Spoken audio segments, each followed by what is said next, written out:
Sean never thought this could happen to him. He was supposed to die, but he was reborn in a place called Da Shan. Life is cruel and unfair, but he is not one to accept his fate. He will still see who gets who. Sean was staring at something. His father asked him to help him pull out the net and promised that it would be fun. That's how it was. Sean saw a red carp. He dived into the river to catch it. However, the fish disappeared. There are no fish at all here, and for some reason Sean has stopped moving. He can't move. Suddenly something happened and Sean opened his eyes. He saw some people in front of him. He was tied up. Lord Zan, as always, is clever. He lured Sean here to use him as bait for the water monster. He slept peacefully while Lord Zan and Ben Xing guarded him here. So it was another dream. It's been a month since Sean arrived in this world. The original owner of this body died of illness. This man's mother died in childbirth, so he grew up with his father, and 3 months ago he passed away. Sean had never experienced emotions like those this man held in his heart. Last month, before he fully realized who he was, Sean fell for Zan's trick and became bait for a spirit monster. This is how he learned that paranormal things happen in this world. People are capable of achieving incredible success through cultivation, and they are called martial artists here. However, not only people are capable of improving themselves, even animals can do this. The water monster is here. He emerges from the water. Zan was told that this monster was only half the size of a human, but it's too big. The moment has come. Zan had been waiting for him all these years. 10 years of training are packed into this blow. The monster opens its giant mouth. He bites the boat in half. Ben Shin cannot die here. He plunges the dagger into Sean's hand. Underwater, his blood will attract the monster. Sean tries to break the rope. The monster is approaching him. Sean can't take it anymore. Opening his eyes again, he sees his father. How wonderful it would be if this were true. He managed to surface. This is my father's boat. However, Sean falls into the water again. The monster is about to swallow him. Sean hits bottom. The monster opens its mouth. System activation, access check, connection possible, activation complete. Water monkey spirit available, compatibility confirmed, body restoration started. It seems Sean is not dead. However, he is in the water. The resistance seemed to disappear, and he could walk on water as if on land. Acquired active skill to control water flow. Sean can control water and even breathe. His wound healed. Here the water monster appears from behind again. But this time he is enveloped by streams of water, apparently created by Sean.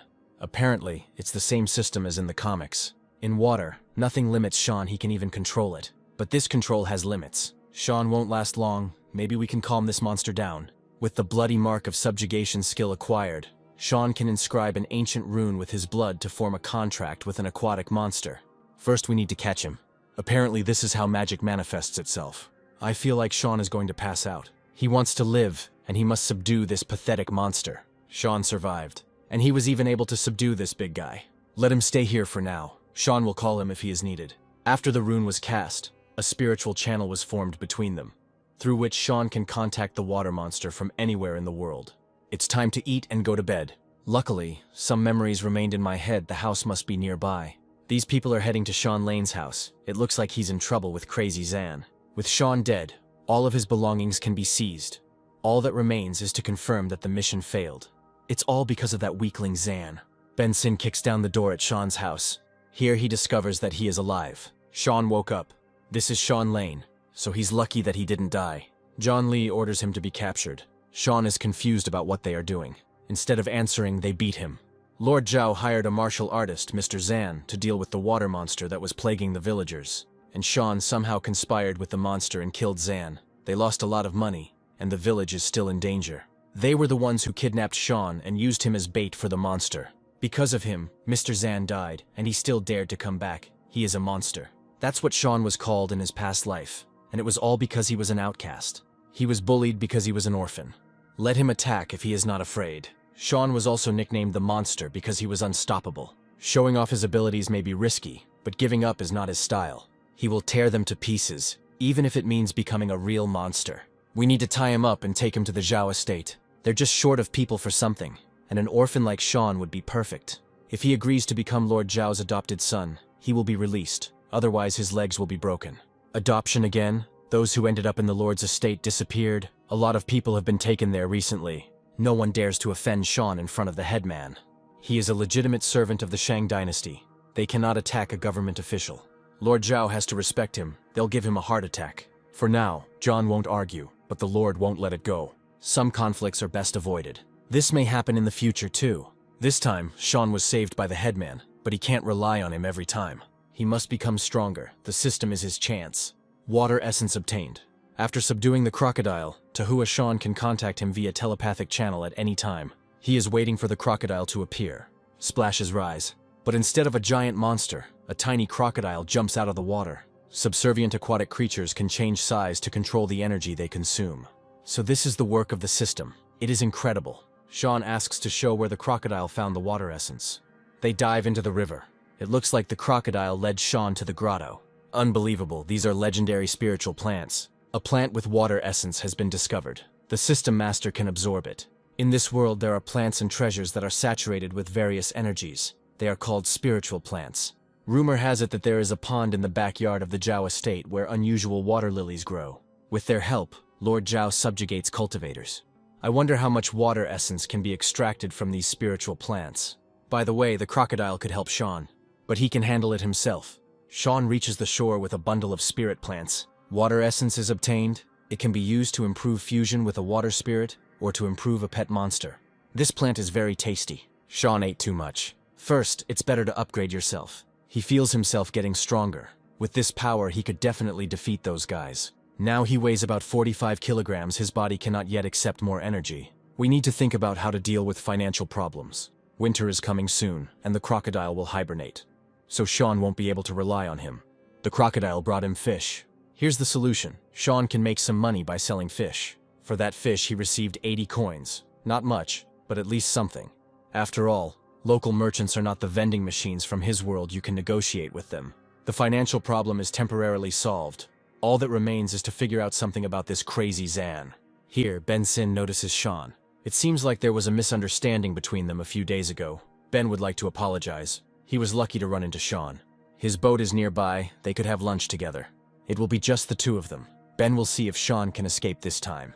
Since there will be two of them, so be it. Recently, the tests at the estate have not been going very well, and several people have died. There aren't enough medicinal herbs for everyone, and Sean Lane is an orphan, making him the perfect candidate. Ben understood everything. This boy will not run away again. If he succeeds, Lord Zhao will put in a good word for him with the big shots. Ben will soon be able to become immortal. Finally, he will become one of them. The scenery here is magnificent, and it's deserted.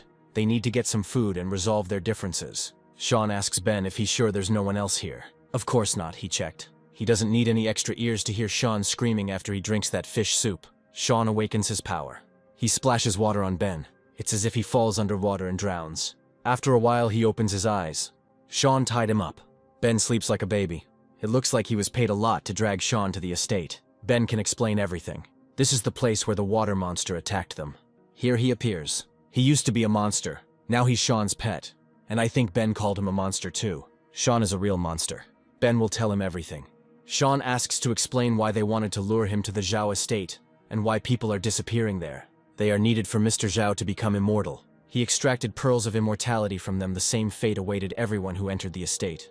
It seems that Ben himself led innocent people to their deaths. He was forced. Now Lord Zhao's people will come here, and Sean will also become one of those pearls. He will beg for death. Ben didn't want this, but he had already seen Sean's monstrous nature. If he hadn't killed Ben, he would have been dragged into the estate and turned into the Pearl of Immortality. As Sean grows stronger, he will have to find something that can protect him. With this power, life becomes much easier. To avoid suspicion, Sean pretends to be a fisherman, wakes up early in the morning, returns late, sells fish, and doesn't even show up at the murder scene.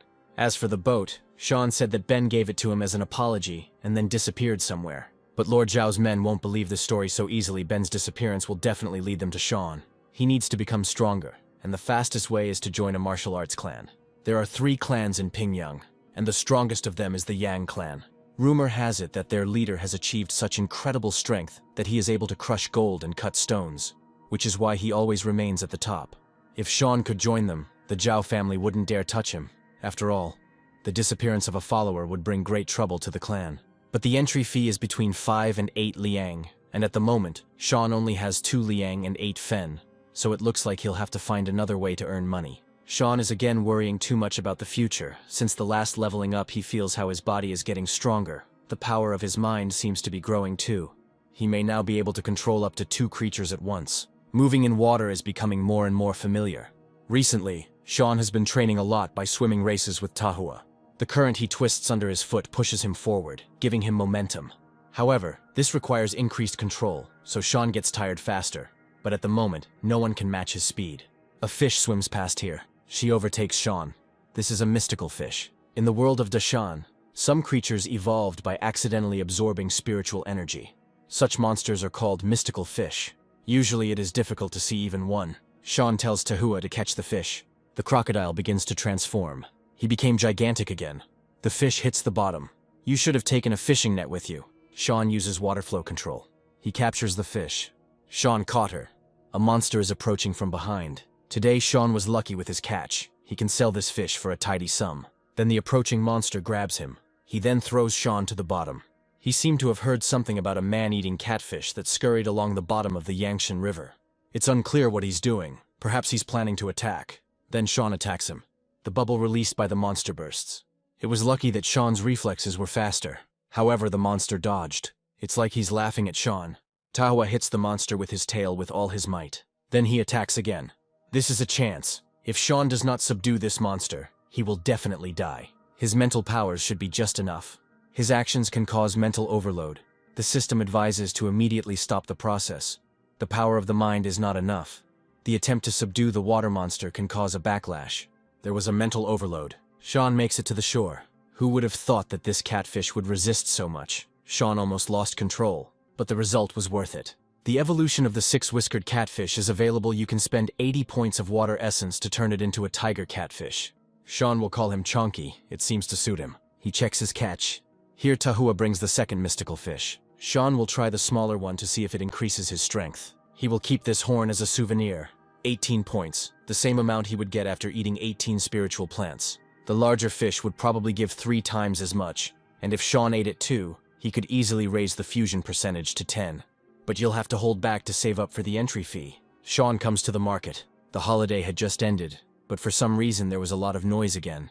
In front of them is a legendary mystical fish weighing 1 kilogram and 200 grams. This guy from the Chen family also caught a mystical fish. Sean makes his way through the crowd. He approaches Jamie Chen.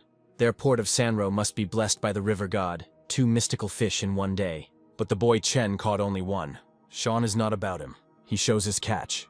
No one would mistake this freak for a mystical fish. Sean took the most ordinary one and decided to raise the price. It appears the fish Jamie caught was a redfish. This is one of the elders of the Yang martial clan, Liu Qi. He holds himself very nobly. Leo asks Jamie how much the fish costs. Jamie isn't sure what Leo thinks is a fair price. The fish weighs 1 kilogram and 200 grams. Leo asks to sell it to him for 150 fen. Sean wants him to take a look at his fish too.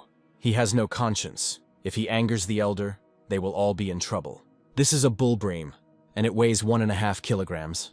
Leo wants to buy it for 350 fen.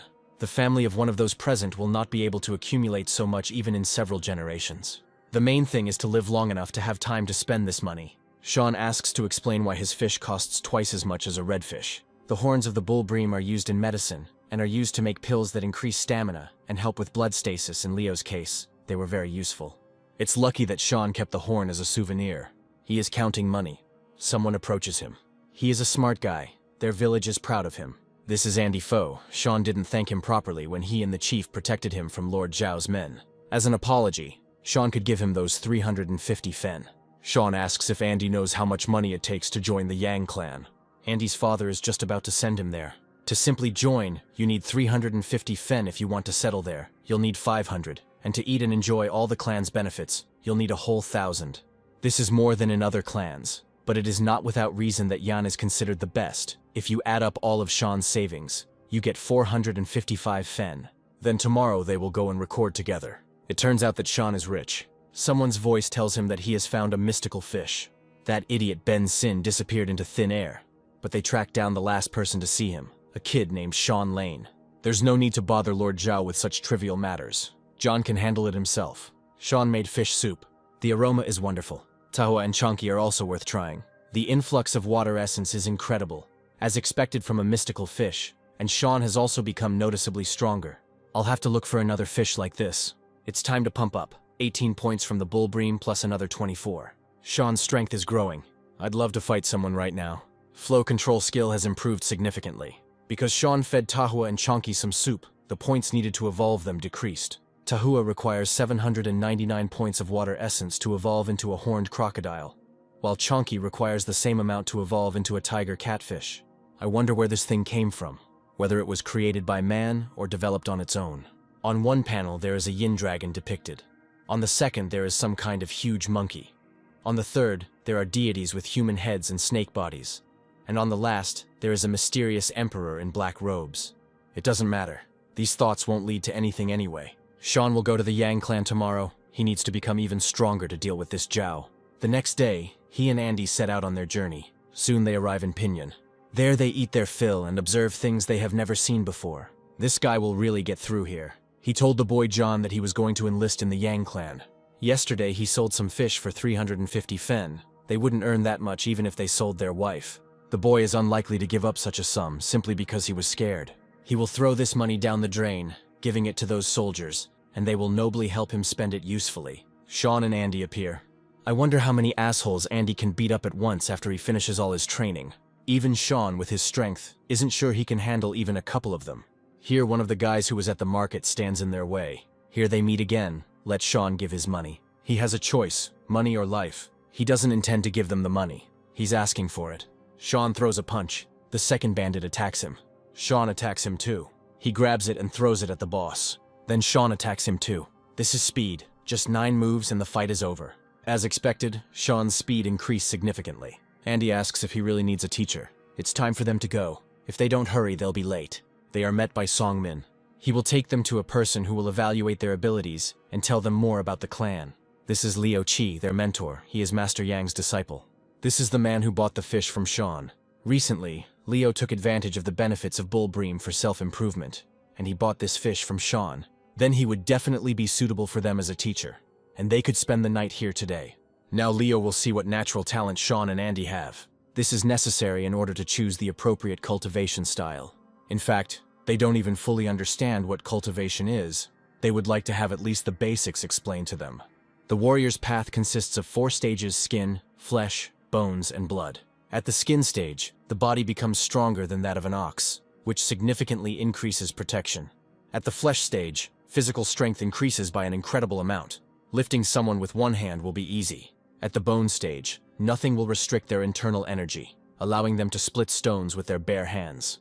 And finally, at the blood stage, their body will reach the pinnacle of human capabilities. All of this can be summed up in one word: cultivation. No matter how much an ordinary person cultivates, the body will always have limits. To overcome them, 2 essential things are needed: techniques and special potions. Techniques refer to cultivation methods. For example, in the Yang clan there are 3 styles. If done correctly, anyone can understand them. Let's imagine that the techniques are a ladder, slippery and dangerous, and to climb it quickly and safely, you will need railings, and these are the potions. For example, that bull bream that Sean sold to Leo, with his abilities, it will not be difficult to get more. There is no need to rush. They are just at the beginning of the journey, so it is important to concentrate on each step. Sean asks them to identify their natural talents. There are 4 guys nearby. Apparently Zhao-san was talking about that guy. That's right, it's him. We need to get them out of the clan's territory, and Zhao will deal with the rest. This Sean Lane is 15 years old. He is the ideal material for extracting the potion. He is the same age as the young master, and at the same time he is an orphan. Yuan was weak from birth, and finding the right age for immortal pearls isn't easy, so Sean Lane is perfect. But it seems he is going to join the Yang clan. It will be difficult for them to make their move. The servant drops a sheet of paper. This is a portrait of Sean.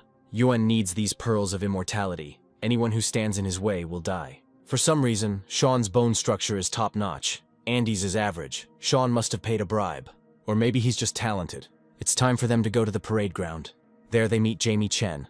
Andy asks what he is doing here.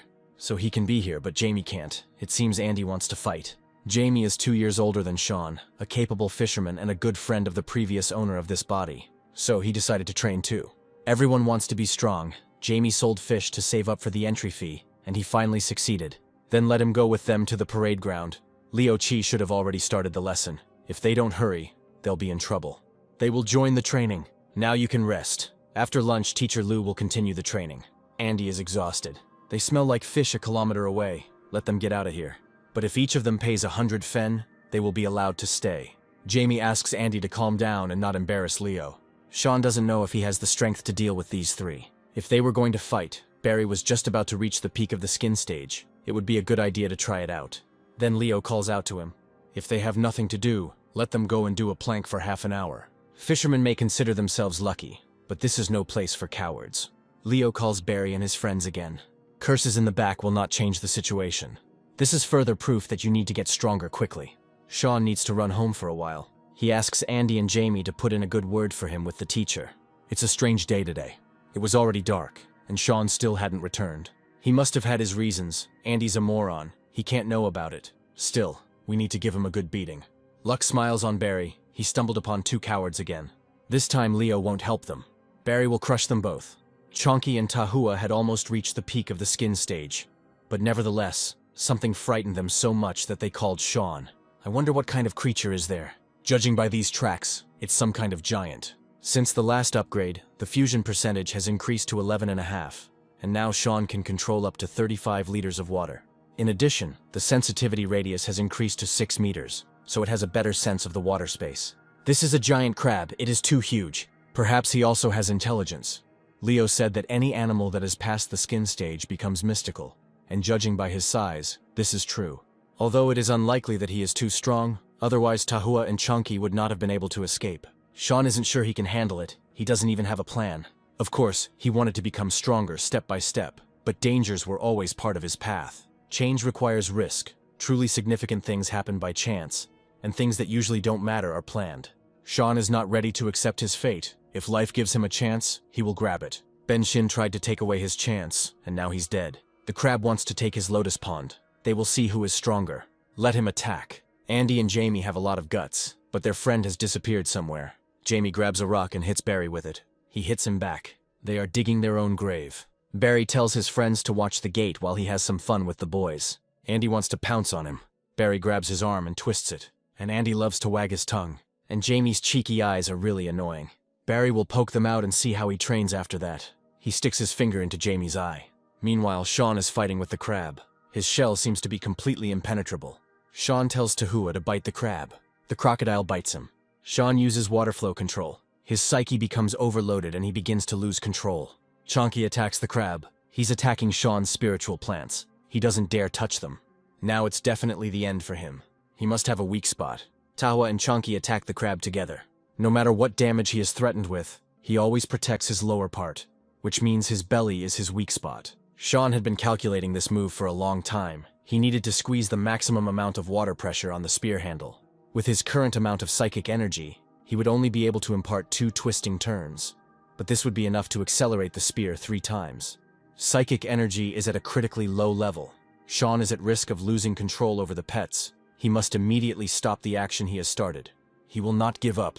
The lotus pond belongs to him. Sean lost consciousness. He woke up on the shore. Tahua and Chonky pulled him out. My head is splitting, so I should try not to resort to this technique. Here Sean discovers a giant crab. Probably Tahua and Chonky pulled him out too. It has a lot of water essence in it. Tahua points to the belly of the crab. This is a female, and she has caviar. Sean could try to tame her. Even if it didn't work out with her, her babies are inside those eggs. It is unknown whether Sean will be able to subdue them with the blood sign. He tries. The egg hatches into a baby crab. Sean got a stone crab. It takes 8,000 points of water essence to evolve into a stone crab king. Sean eats giant crab meat. His wounds have completely healed. The fusion percentage increased to 36, and from this process, Sean received even more water essence. He can also now feel the energy of his blood. According to Leo Chi, at this rate he will be able to surpass the skin stage, and maybe even more. Sean gives Tahua and Chonky some leftover meat and caviar. They only give 6 points each, so they're of little use. And he won't make a cannibal out of Clash, that's too cruel. And he has such cute claws. Once Sean reaches the peak of the skin stage, he will become a full member of the Yang clan. And then the Zhao family will not be able to do anything to him. And now it's time to get back to morning training. Someone tells Barry to stop. He is obliged to follow the rules of the clan. There's no need to blame him. He's just following young Master Zhao's orders. Barry asks which rules Stanley Lu will follow, the clans or the Zhao families. He left his family just a couple of days ago and has already forgotten who his master is. It is unknown where he would have been if their master had not taken him in along with his father. It is better for him to be a quiet and submissive mongrel. He cannot even stand up for himself. He might have forgotten that his father was still at the Zhao estate. Let Stanley say something nice to Barry, and maybe he would put in a good word for him. No matter what happens to Stanley, he must protect his family. Keep up the good work, Lou the Mutt. Then Barry gets spit in the face. Jamie spat at him. He just hates looking at Barry. He's so pathetic. Jamie's playing the hero, so let him continue. Barry won't lay a finger on him, but his friend will suffer a lot. Jamie asks not to touch Andy. No one will come to their aid. Leo is not here, so there is no one to stand up for them. Behind Leo's back, someone attacks one of his friends. This is Sean. He sees what was done to his friends. Sean swears he's going to knock every single one of Barry's teeth out. Leo and Dan Yang are watching what is happening. It's all Leo's fault. He drank too much while celebrating reaching the peak of the blood stage, and that's why he was late. But he never imagined that Stanley Liu was such a cold-blooded person. He may seem like that, but in reality he is very kind. There is a lot that holds him back. That is why he can never reach the peak of the blood stage. A warrior without courage is like a lifeless body. We need to help Sean. He just joined their clan, and Barry has almost reached the peak of the skin stage. The boy can't handle him. He has interesting blood energy. Barry asks if Sean is sure he's going to knock all his teeth out. He said he would knock it out. A cheeky little fisherman. We must catch him. Sean attacks the first of the attackers. Then the second. Sean thinks he can handle Barry too, but now he's going to see what a person who has reached the peak of the skin stage is capable of. They start fighting. Sean defeats Barry. He takes out a knife. He thrusts it into Sean. Now no one will stand up for the orphan. It's unclear what he was even counting on. Barry is a dishonest, worthless, disgusting coward. Sean pounces on him again. Barry calls Stanley. He's a mentor, and Sean is attacking his student. Enough. Barry Kai, Tim He, Wong Long, and Ray Chi are now expelled from the Yang clan. Stanley Dan is waiting in the seclusion room. They will have a serious conversation. This is the legendary Master Dung Yang himself. Sean broke the rules right in front of him. Now he will definitely be kicked out of the clan. Dan asks if he would like to become his apprentice. He offers Sean his hand. Master Yang took in his 9th disciple, who is said to be a very handsome young man. These ceremonial clothes were given to him by the elder members of the clan. They will help him get dressed. No need. Sean will change himself. He asks the girls to go out. 2 weeks had passed since his fight with Barry. Sean and his friend's wounds healed quickly thanks to Master Ian's treatment. And now Sean is no longer alone. He has a master, as well as many brothers and sisters, comrades in the clan. It's time to take revenge on Zhao. That day, Sean's life truly hung in the balance. No one could have imagined that a guy who had just joined the clan would be able to defeat a person who had almost reached the peak of the skin stage. Leo has been saying this for 2 weeks now. The master liked this guy at first sight. He must be a dragon among people. Sam seems jealous. Sharon asks if he gave Sean anything. He handed him his tungsten armor. There's no need to tease Sam. Sharon knows he had to save up for her for a long time. Here comes Sean. He thanks them for their gifts. Benji prepared something special for him. This is a tungsten steel ingot. Sean can come to Benji's forge and tell him what weapon he wants to forge. It seems like he's been given everything. It's time to move on. There's no point in keeping the master waiting. Benson's body has been found. However, the contents of his stomach were gone. He understands what troubles await them if everything is revealed. If the government comes knocking on their door, John should be prepared to put his head on the line. This boy Lane is to blame for everything. He was probably the one who killed Benson. Yun said that he became Dung Yang's disciple. It is unlikely that John would want to voluntarily run into his blade. No matter how, he must find this thing. Sean is a noble, brave, and unyielding young man, and Dan wants to take him on as an apprentice. Once he joins the clan, he is required to remain humble, impartial, disciplined, and respectful of his mentors and senior students. He must not harm those weaker than him, or abuse his position to achieve his own interests. Once Sean drinks this cup of tea, he will become Dan's 9th disciple. And from that moment on, Dan will become his patron, and no one will dare to unfairly offend him. Sean Lane became the master's apprentice, straight from rags to riches. And what's most interesting is that Barry Kai and his gang were kicked out of the clan most likely. Someone was behind these scumbags. Damn Sean Lane. Leo asks if he knows what the 4 barriers and 7 paths are. Sean doesn't know about this yet. He was only told about the barriers of skin, flesh, bones, and blood. As the name suggests, there are 7 of them: the steed, the wolf smoke, the ferocious tiger, the crushing elephant, the divine dragon, the crucible, and the transcendental rainbow. Once you reach the top of the steed, you can easily stop a dozen galloping horses. By cultivating wolf smoke, at his peak, Sean will be stronger and deadlier than a pack of rabid wolves. On the path of the tiger, his strength will increase even more, and ordinary people will fear even his aura. If Sean achieves the path of the destroying elephant, every step he takes will cause the earth to shake. He will be able to split mountains and calm rivers. This power is worthy of the level of a great general. At the next stage, Sean will be like a heavenly dragon freed from earthly shackles and become a holy hero for the entire nation. Leo himself knows almost nothing about the paths of the Crucible and the Rainbow. But masters who have reached this level ascend to heaven. It's really amazing. I wonder if Sean will be able to return to his world if he achieves immortality in this one. He asks what path their master is on now. There are 3 clans in this area. The other 2 are here only because they cannot afford a better place. But the master chose Pingyang because it is his homeland.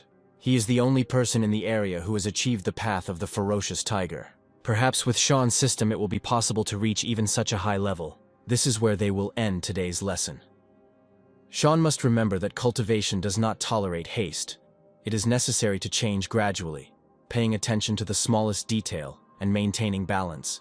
Now that the Zhao family is no longer a threat to Sean, he needs to catch more mystical fish to finally break through the skin barrier. Due to Tahua's skill, his boat will soon begin to sink from such a large catch he needs to think about a larger vessel. But the mystical fish is still missing, and it is unknown whether it will be possible to catch even one. The synchronization percentage has increased to almost 37. At this rate, Sean will soon reach the skin stage. A feather suddenly appears in front of him, having fallen from above. A strange sound is heard. It sounds like a chirp. The toad grabbed the giant bird. A wave is approaching Sean's boat. He's losing his fish. The wave carries the boat away. The cry of a giant bird has a special power. This is a psychic attack. Sean dives into the water. After some time, he opens his eyes. There is a stone crab in front of him. Sean passed out and his pet saved him again. Apparently, he was knocked out by the cry of that bird. It is indeed a monstrous creature, but the creature that was able to capture it must be even more terrifying. Sean just wasted his time, and now he has no fish or boat, so breaking through the skin barrier will have to be postponed. Tahua approaches Sean. He caught a red-blooded base, so all is not lost. Blood energy is a reflection of a warrior's physical strength, but he cannot be powerful just because his energy is strong, rather. By developing his body, he cultivates internal energy. Therefore, it is not a source, but a result.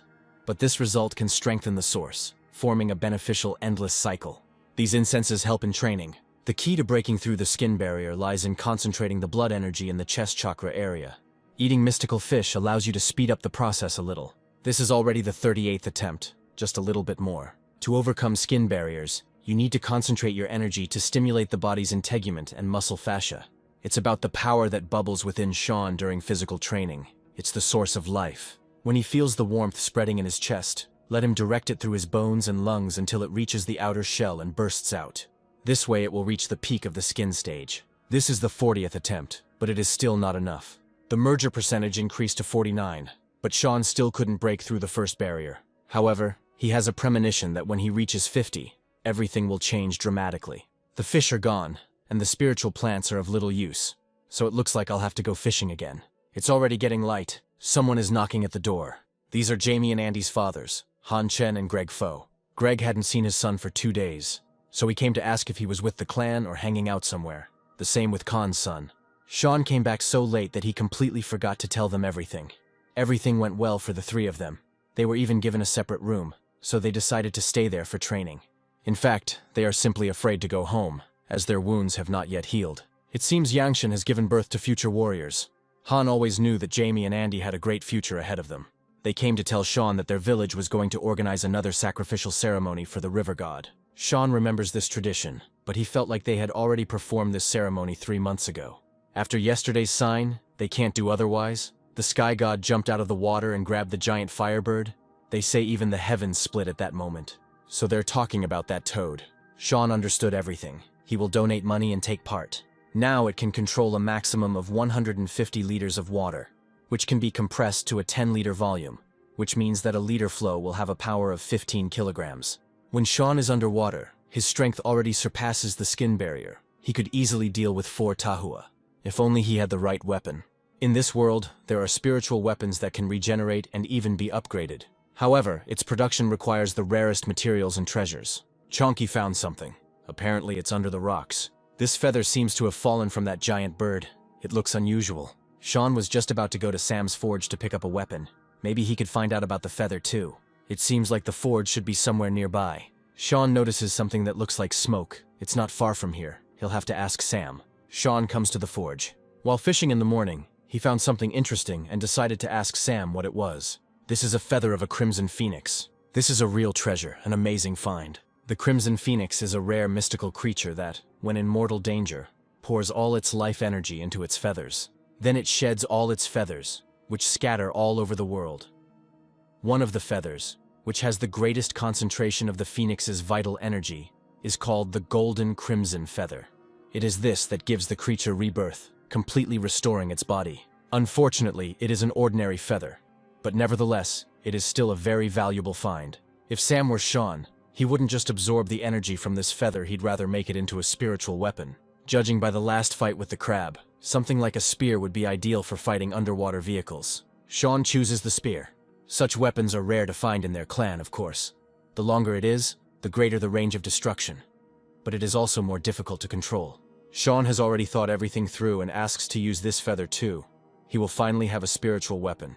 Sam will let him know when it's ready. Sean asks if he knows what that plume of smoke is. There was a fire in the Manhwa temple this morning, and something that shouldn't have been there appeared in the flames. There were mountain demons. A woman was running through the forest. She called for help. The woman ran to the temple. She lost consciousness. The monk asked what happened to her. She is in the Manhwa temple. 3 months ago, she decided to come to Pinyan to visit relatives. However, on the way she was attacked by some bandits. They blindfolded her and took her to a very scary place. It was a real hell. People were tortured there until only a weak ghost remained of them. Those who did this with them called them material for some kind of pearls. They ripped people's bellies open. Pearls of immortality are extracted from them. First, these people are fed a brew made from the flesh of a mountain monster, and their bellies begin to swell, carrying lumps of flesh. After 3 months, these lumps become uterine pearls, from which real pearls of immortality can emerge. If you don't remove them in time, they will hatch. And it's better not to know who will hatch. The monk told his disciple to bring their guest some food. The student decided that she was sleeping. It was clear that she was lying on the bed. The student stepped into a pool of blood. A bloody figure appeared in front of him. The student thought it was a guest, but there was still someone lying on the bed. It was a woman, and she was dead. Blood dripped onto the student's head. There was a mountain demon sitting on the ceiling. Stanley Liu is thanked for going with the investigators, otherwise they would have had to disturb the Grand Master.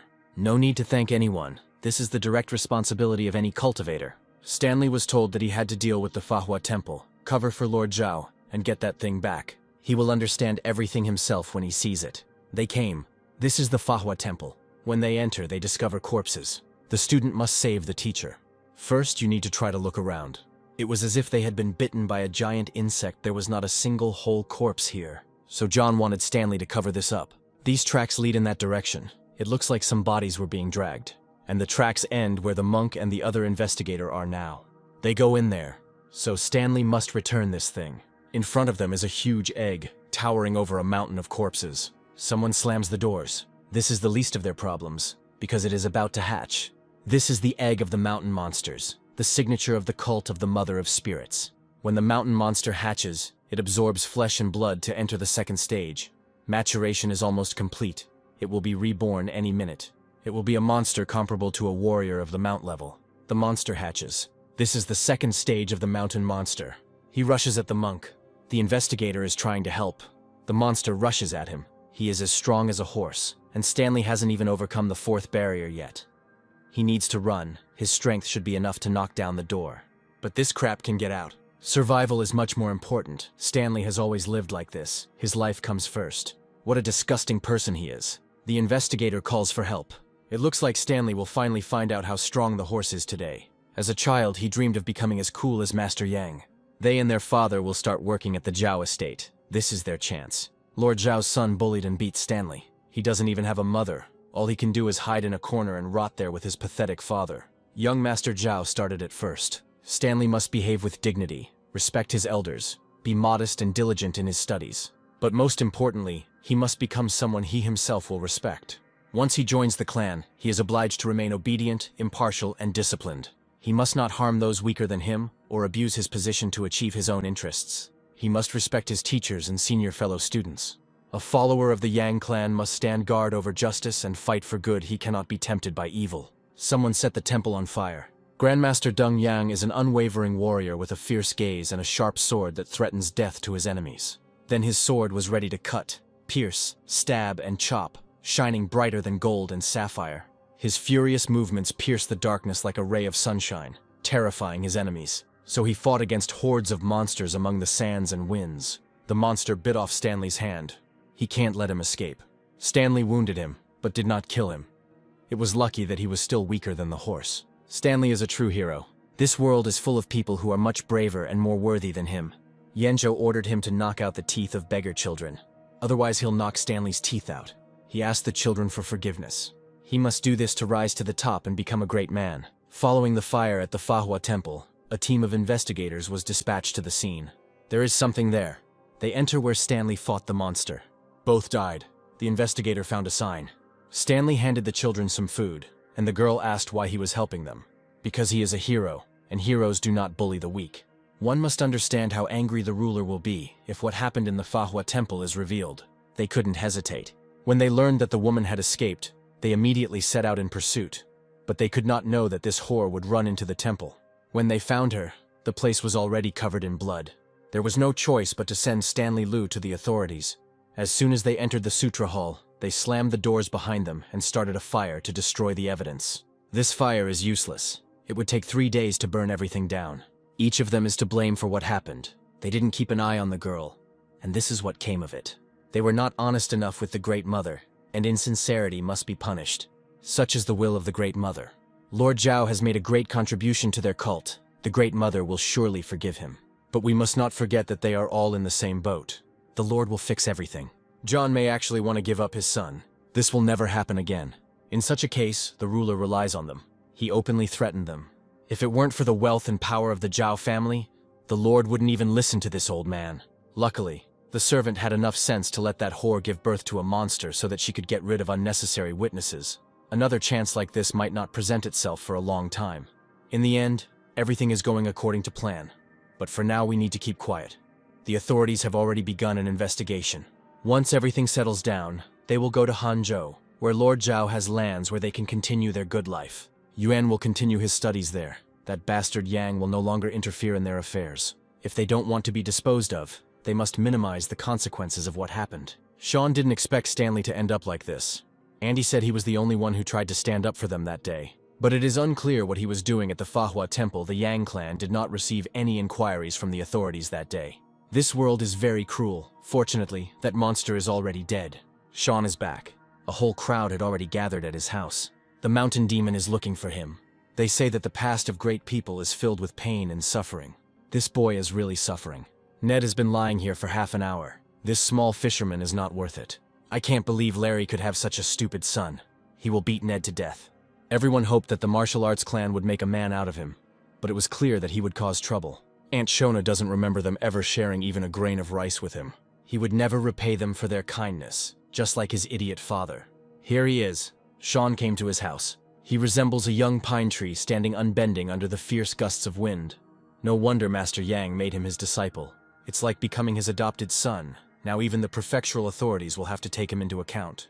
Larry always knew this boy had a great future ahead of him.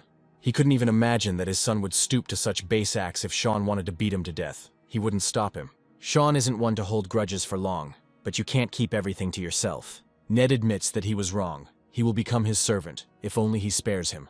Let's move on. He's already paid enough. After all, he wasn't the main instigator back then. Sean is so generous, but Larry can't remain ungrateful. There are 200 silver liangs here. Sean's real uncle is him, Tim Su. You can discuss compensation with him. Sean is his blood. When he was starving, Tim didn't open the door for him. And when it came to silver, Sean suddenly became his blood relative. It's none of their business. No one knows where he would be if it weren't for Tim. Sean doesn't know him. According to the memories of the true owner of his body, this so-called uncle was never kind to him. He is a parasite who lives off others. Even when Sean was dying of hunger, he did not give him even a bowl of rice. If Larry wants to repay him, he should know that soon there will be a festival in their village in honor of the river god, and every resident is obliged to donate at least 100 fen. Larry could help the residents cover these costs so they can save money for the coming winter. And they could also set up a field kitchen for a couple of days. The last time Sean trained his skin barrier, it wasn't as tight as before, but rather felt inflamed. It looks like he'll be able to break through the first barrier today. A breakthrough will cause severe overheating. One mistake and his brain may simply burn out. To avoid this, he will have to cool down. Finally it worked. Sean can now control up to 250 liters of water, which is a significant boost. But it seems the system percentage has not increased. Sean didn't expect such an effect from breaking through the skin barrier. If he could handle the rest of the barriers, he might be able to control tons of water. His abilities complement each other perfectly. He has nothing more to wish for. It's time to take a walk. Sean opens the door and hits Tim with it. He falls. He was so worried that Sean was hungry and sleeping poorly that he scraped some rice from the bottom of the jug for him. It's unlikely that Sean will suffer from lack of food now. He hits Tim with the door again, this time on purpose. Tim is his only relative. Even Sean's house should belong to him. Larry gave Sean so much money and he didn't even take half of it. He's an idiot. He could use this money to help his cousin. And anyway, Tim is older than him. He should respect him and obey him.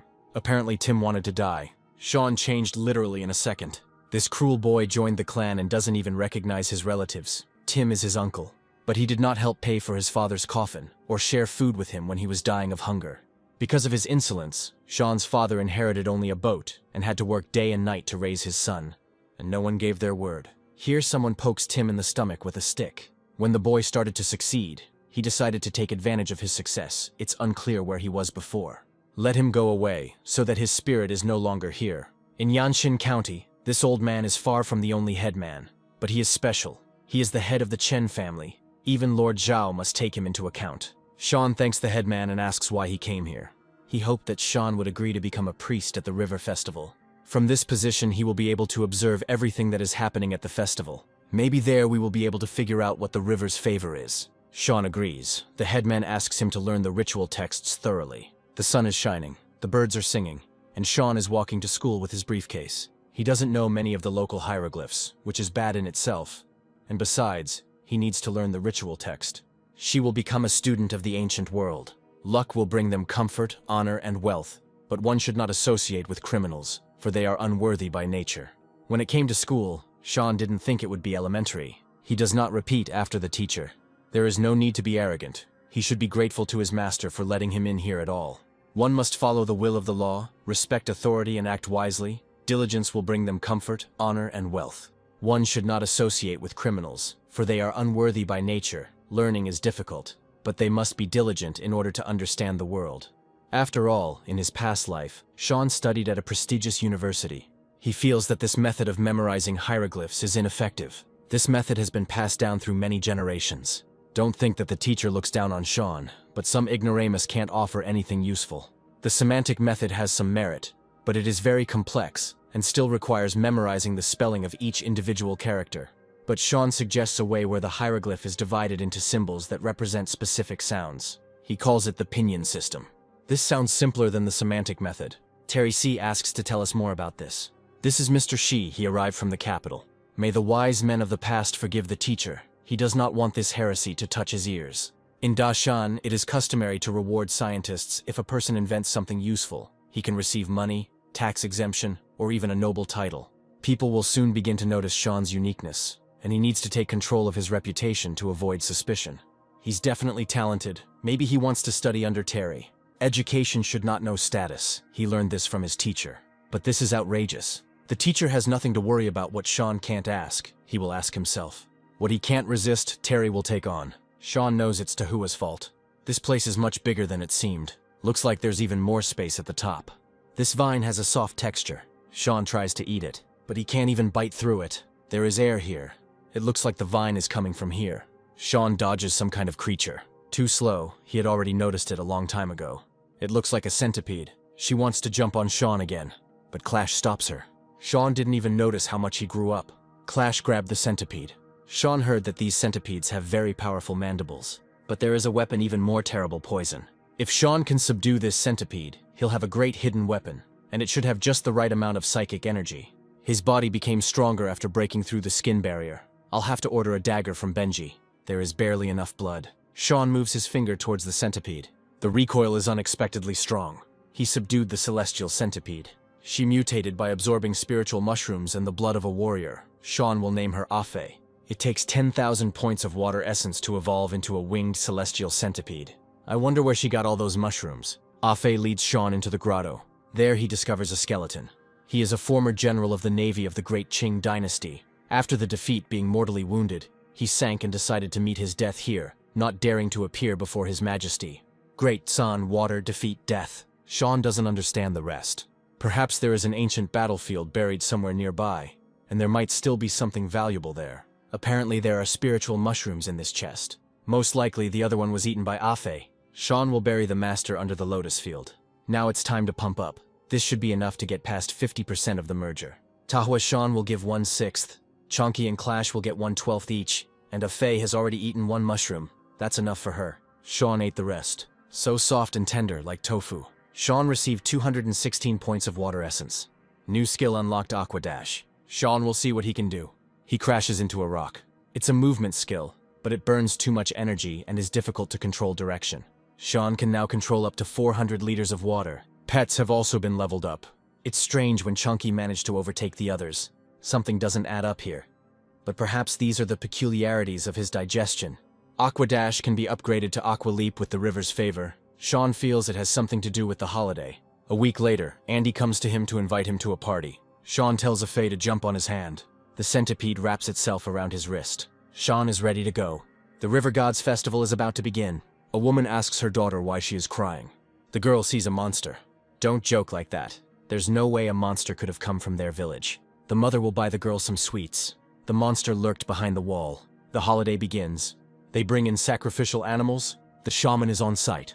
It's time for the high priest to begin. Sean approaches the offering table. Let the ritual begin. O River God, by his grace, Sean takes the lands of Yanshin, which lies near the Huaihe River, and in return offers these gifts. Sean is amazing.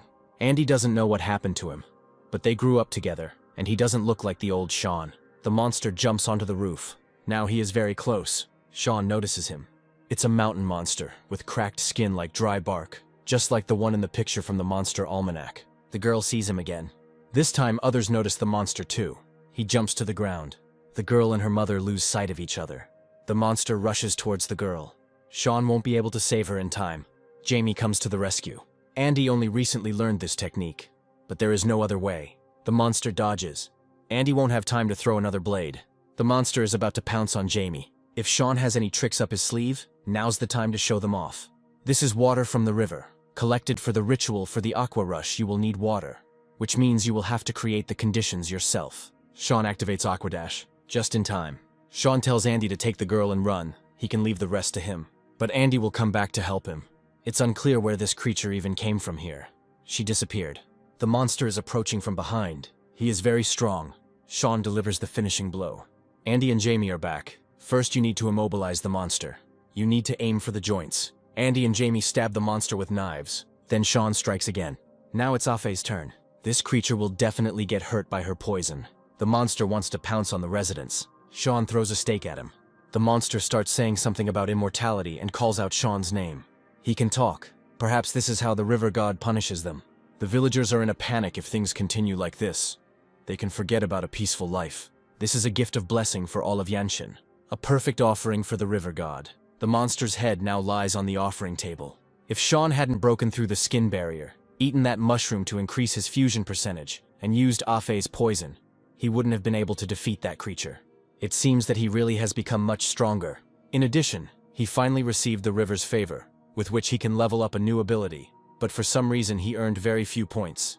The doctor is here. Sean has an amazing figure. His arms are long like a monkey's and his waist is thin like a wasp's. The doctor is interested in what material Sean's clothes are made of. The cloak was a gift from his second eldest brother. It is made of bear skin, strong as steel. The dress was given to him by his 8th eldest brother. It is made of heavenly silk. Judging by the depth of his wound, he had already broken through the skin barrier. Their village is proud of him. Sean is now a true warrior, and it only took him a couple of months. Jamie is no match for him. The boy has become too strong. Tim is afraid that he will go to take revenge on him. The headman asks what kind of monster it was. They call him a mountain demon. He feeds on blood. Apparently he was attracted here by the crowd of people. Sean doesn't know if there are any of his kind roaming around Yanshin, but this wasn't the first. This head looks familiar. She looks like Ben Sin. If you look closely, it really is him. Alchemy, Zhao Manor, Mountain Demons, Stanley Lu, Ben Xing, Fahua Temple. Sean should have guessed sooner. They were raising mountain demons. This is a serious matter. He must report what happened to his teacher. People are right. This monster really was once Ben Sin. They will answer for everything. Sean has important business with his teacher. He is confident that the Fahua Temple incident is related to the Zhao estate. And Sean is smart. No wonder Dan Yang chose him as his student. The lady seemed to already know about this. She understands that Sean is on edge, but she must not forget who his teacher is. He is none other than Deng Yang, the only tiger warrior of Pinyin. The members of the Demon Mother sect climb the stairs. One of them notices something. They were attacked. A giant blade emerged from the clouds. Dan Yang is here. 2 days had already passed. The lady told Sean to stay in the clan so as not to spoil the teacher's plans. She even gave him 2,000 fen for daily expenses. And thanks to the flesh-restoring pill, his wounds had almost healed. The teacher believes that the Demon Mother cult is planning a large-scale attack on the cultivators to obtain potions. So the mistress is keeping Sean here for safety reasons. Suddenly an orange flies at him. He manages to knock it away. The orange hits the wall. Good vigilance. Leo was told that Sean was in the clan, so he thought that this was the place he would be. Sean knows how to use a spear, so Leo suggests a short sparring match. Sean won't hold back. Leo tosses an orange. He throws it at Sean. That one opened. Sean drops his spear. This is a good move. It looks like Sean has already broken through the skin barrier. Judging by his rapid progress, he definitely has the pattern of fate. That day is just around the corner. The teacher will explain everything to him when the time comes. They train again and again. What Sean says about the Zhao estate matches up with what Leo has been investigating lately. But it's all a bit too simple. It's as if someone had left a mark on purpose.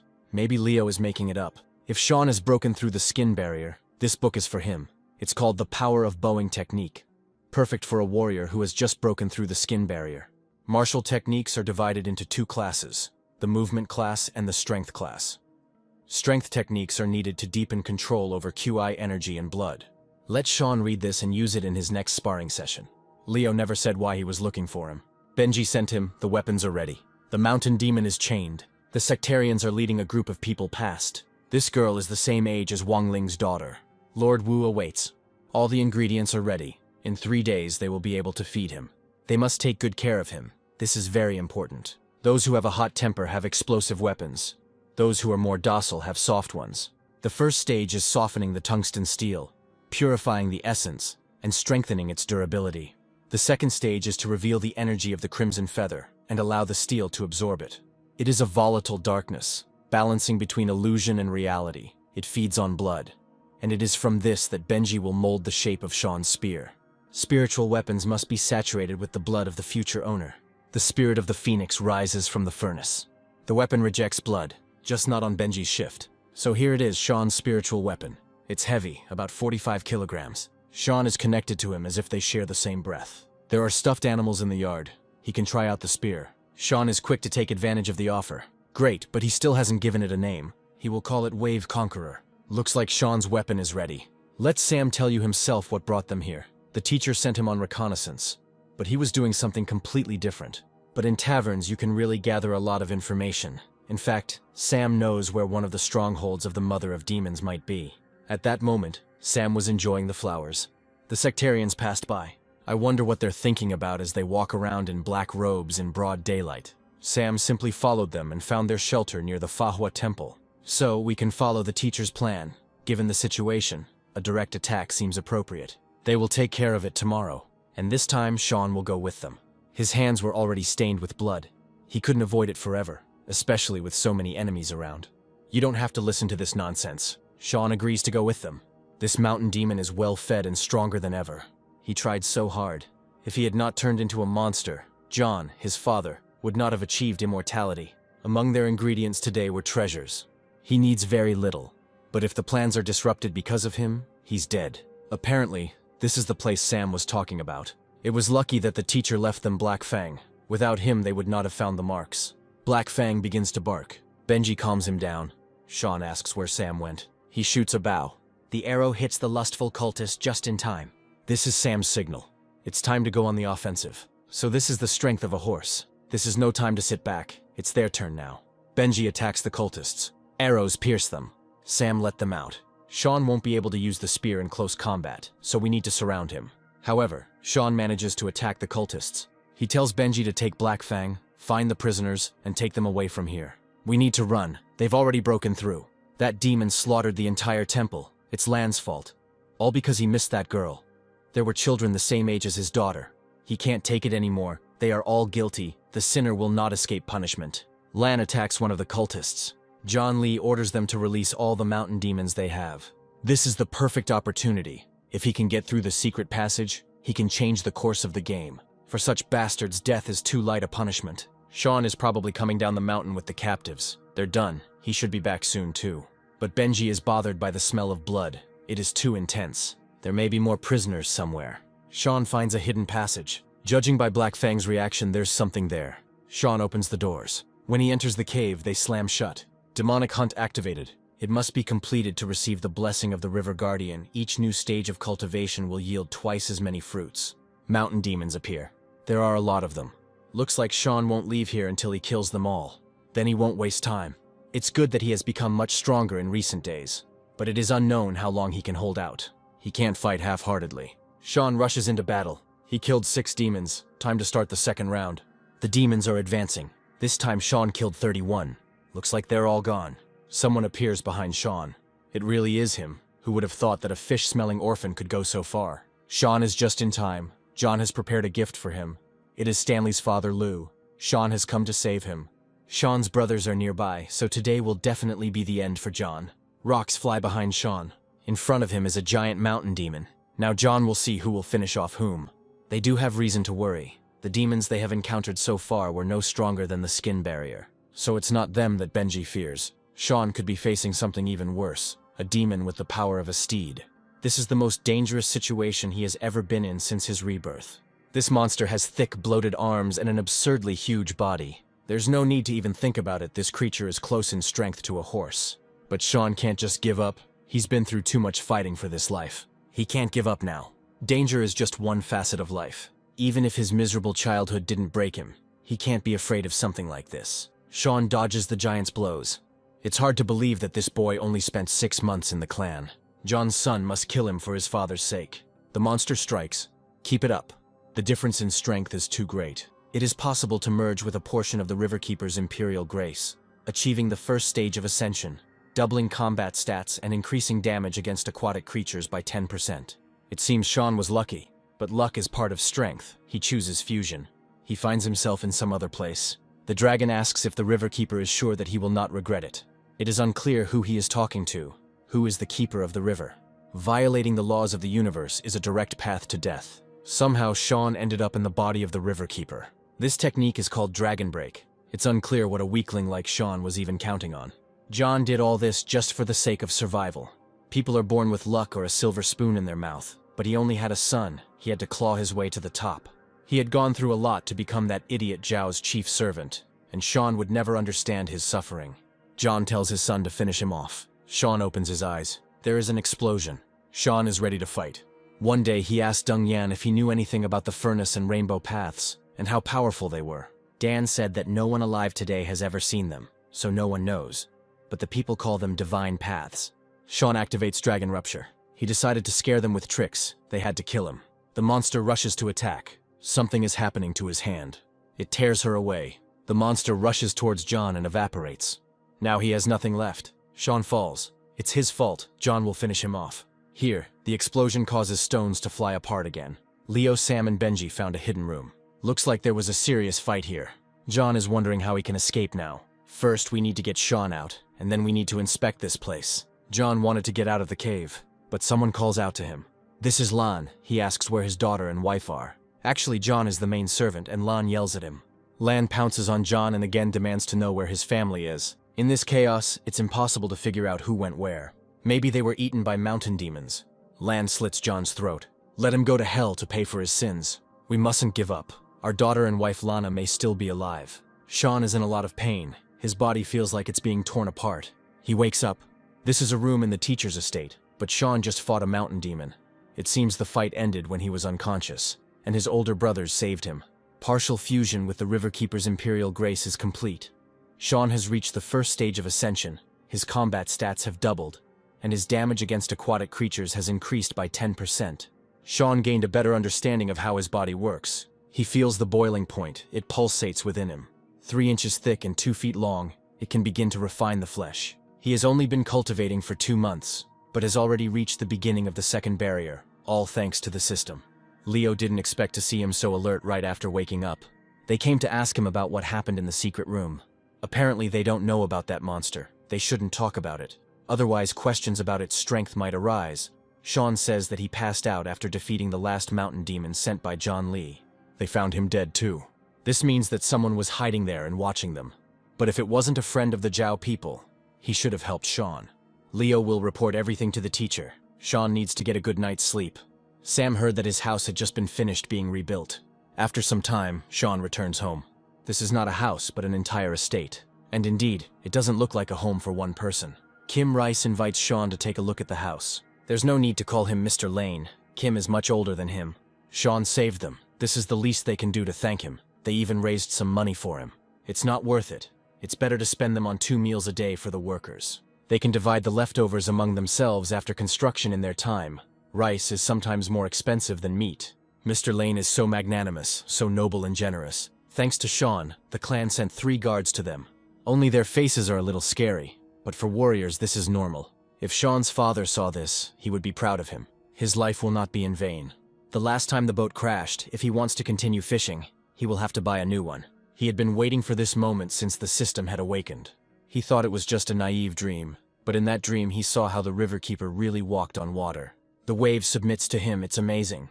The main hideout of the Demon Mother sect was captured, and Lord Zhao's best servant was killed. More than 100 of their demons were destroyed. The Lord can only whine. They almost finished everything, and now it's unclear how they were discovered at all. And this is not the only fallen citadel. Fortunately, they still have enough materials for pearls. Let Lord Zhao prepare a boat. They need to return to the cult as soon as possible. Everything will be ready by tomorrow morning. The Lord planted this jujube 5 years ago, but it never bore fruit. He didn't cut it down because it attracts birds, which they eat every day. John Lee and Stanley Liu are birds born to be eaten, it's natural selection. All trees will eventually rot. The cult of the Mother of Demons is a rotten tree that is about to fall. Lord Zhao asks Yuan to make sure that this ends up in the hands of the boy, Sean Lane, by tomorrow morning. Today they will leave for Hangzhou. Sean is so courageous. They say he killed about a dozen mountain demons single-handedly. Some heard there were 100. The rumors are getting crazier. It looks like this is Sam's doing. Sean meets his clan brothers. Leo reports that he was sent something from the Zhao estate. These are letters and land documents. These papers are worth about 2,300 lien of silver. Let Sean accept this as an apology. The rest are gifts for everyone who wants it. It seems that Lord Zhao is not an ordinary person at all. Everything is marked here. The escape routes of the Demon Mother cult. The time and method of contacting them. Perhaps that citadel was given away deliberately. Benji will report this to the teacher and find out what they should do next. But it is unlikely that they will let them escape. A month ago, Old Man Su was carrying lunch to his wife. He's such a good person, not like Tim. He must hurry, otherwise his wife and daughter will go hungry. He's almost here. Then someone attacked him with a dagger. Blood splatters. It's time to bring lunch. Old Man Su walked on. A month has passed. Today is that very day. When the time comes, he will have to deal with them. But he won't be able to decide on this. The one whose voice sounds in Old Man Su's head can help him. The old man asks to leave him alone. He won't be able to get rid of it, because they are one. Sean and Sam come to the river. They need to cross the river. We can't show it yet. They must be somewhere nearby. But you have to be on your guard. Apparently, these are the carrier's wife and daughter, that's right. He speaks like this while being in someone else's shoes. It's disgusting. Old Man Su doesn't understand. It looks like we'll have to flay him to get him to tell the truth. If he had held out one more day, he wouldn't have had to kill them. They are finished. This is the aura of a steed. Sam rushes to attack. Sean joins him. There are 2 of them, and the old man is alone. He won't be able to hold out for long. Nobody said he was alone. Sean is entangled in chains. They drag him into the water. The guardians of the Mother of Demons are always together, one in the light, the other in the darkness. His friend specializes in underwater assassinations. If Sam doesn't deal with the old man in the next 5 minutes, the boy will die. This guy's lungs should have been blown out by now. Suddenly the sectarian is entangled in chains. He falls to the bottom.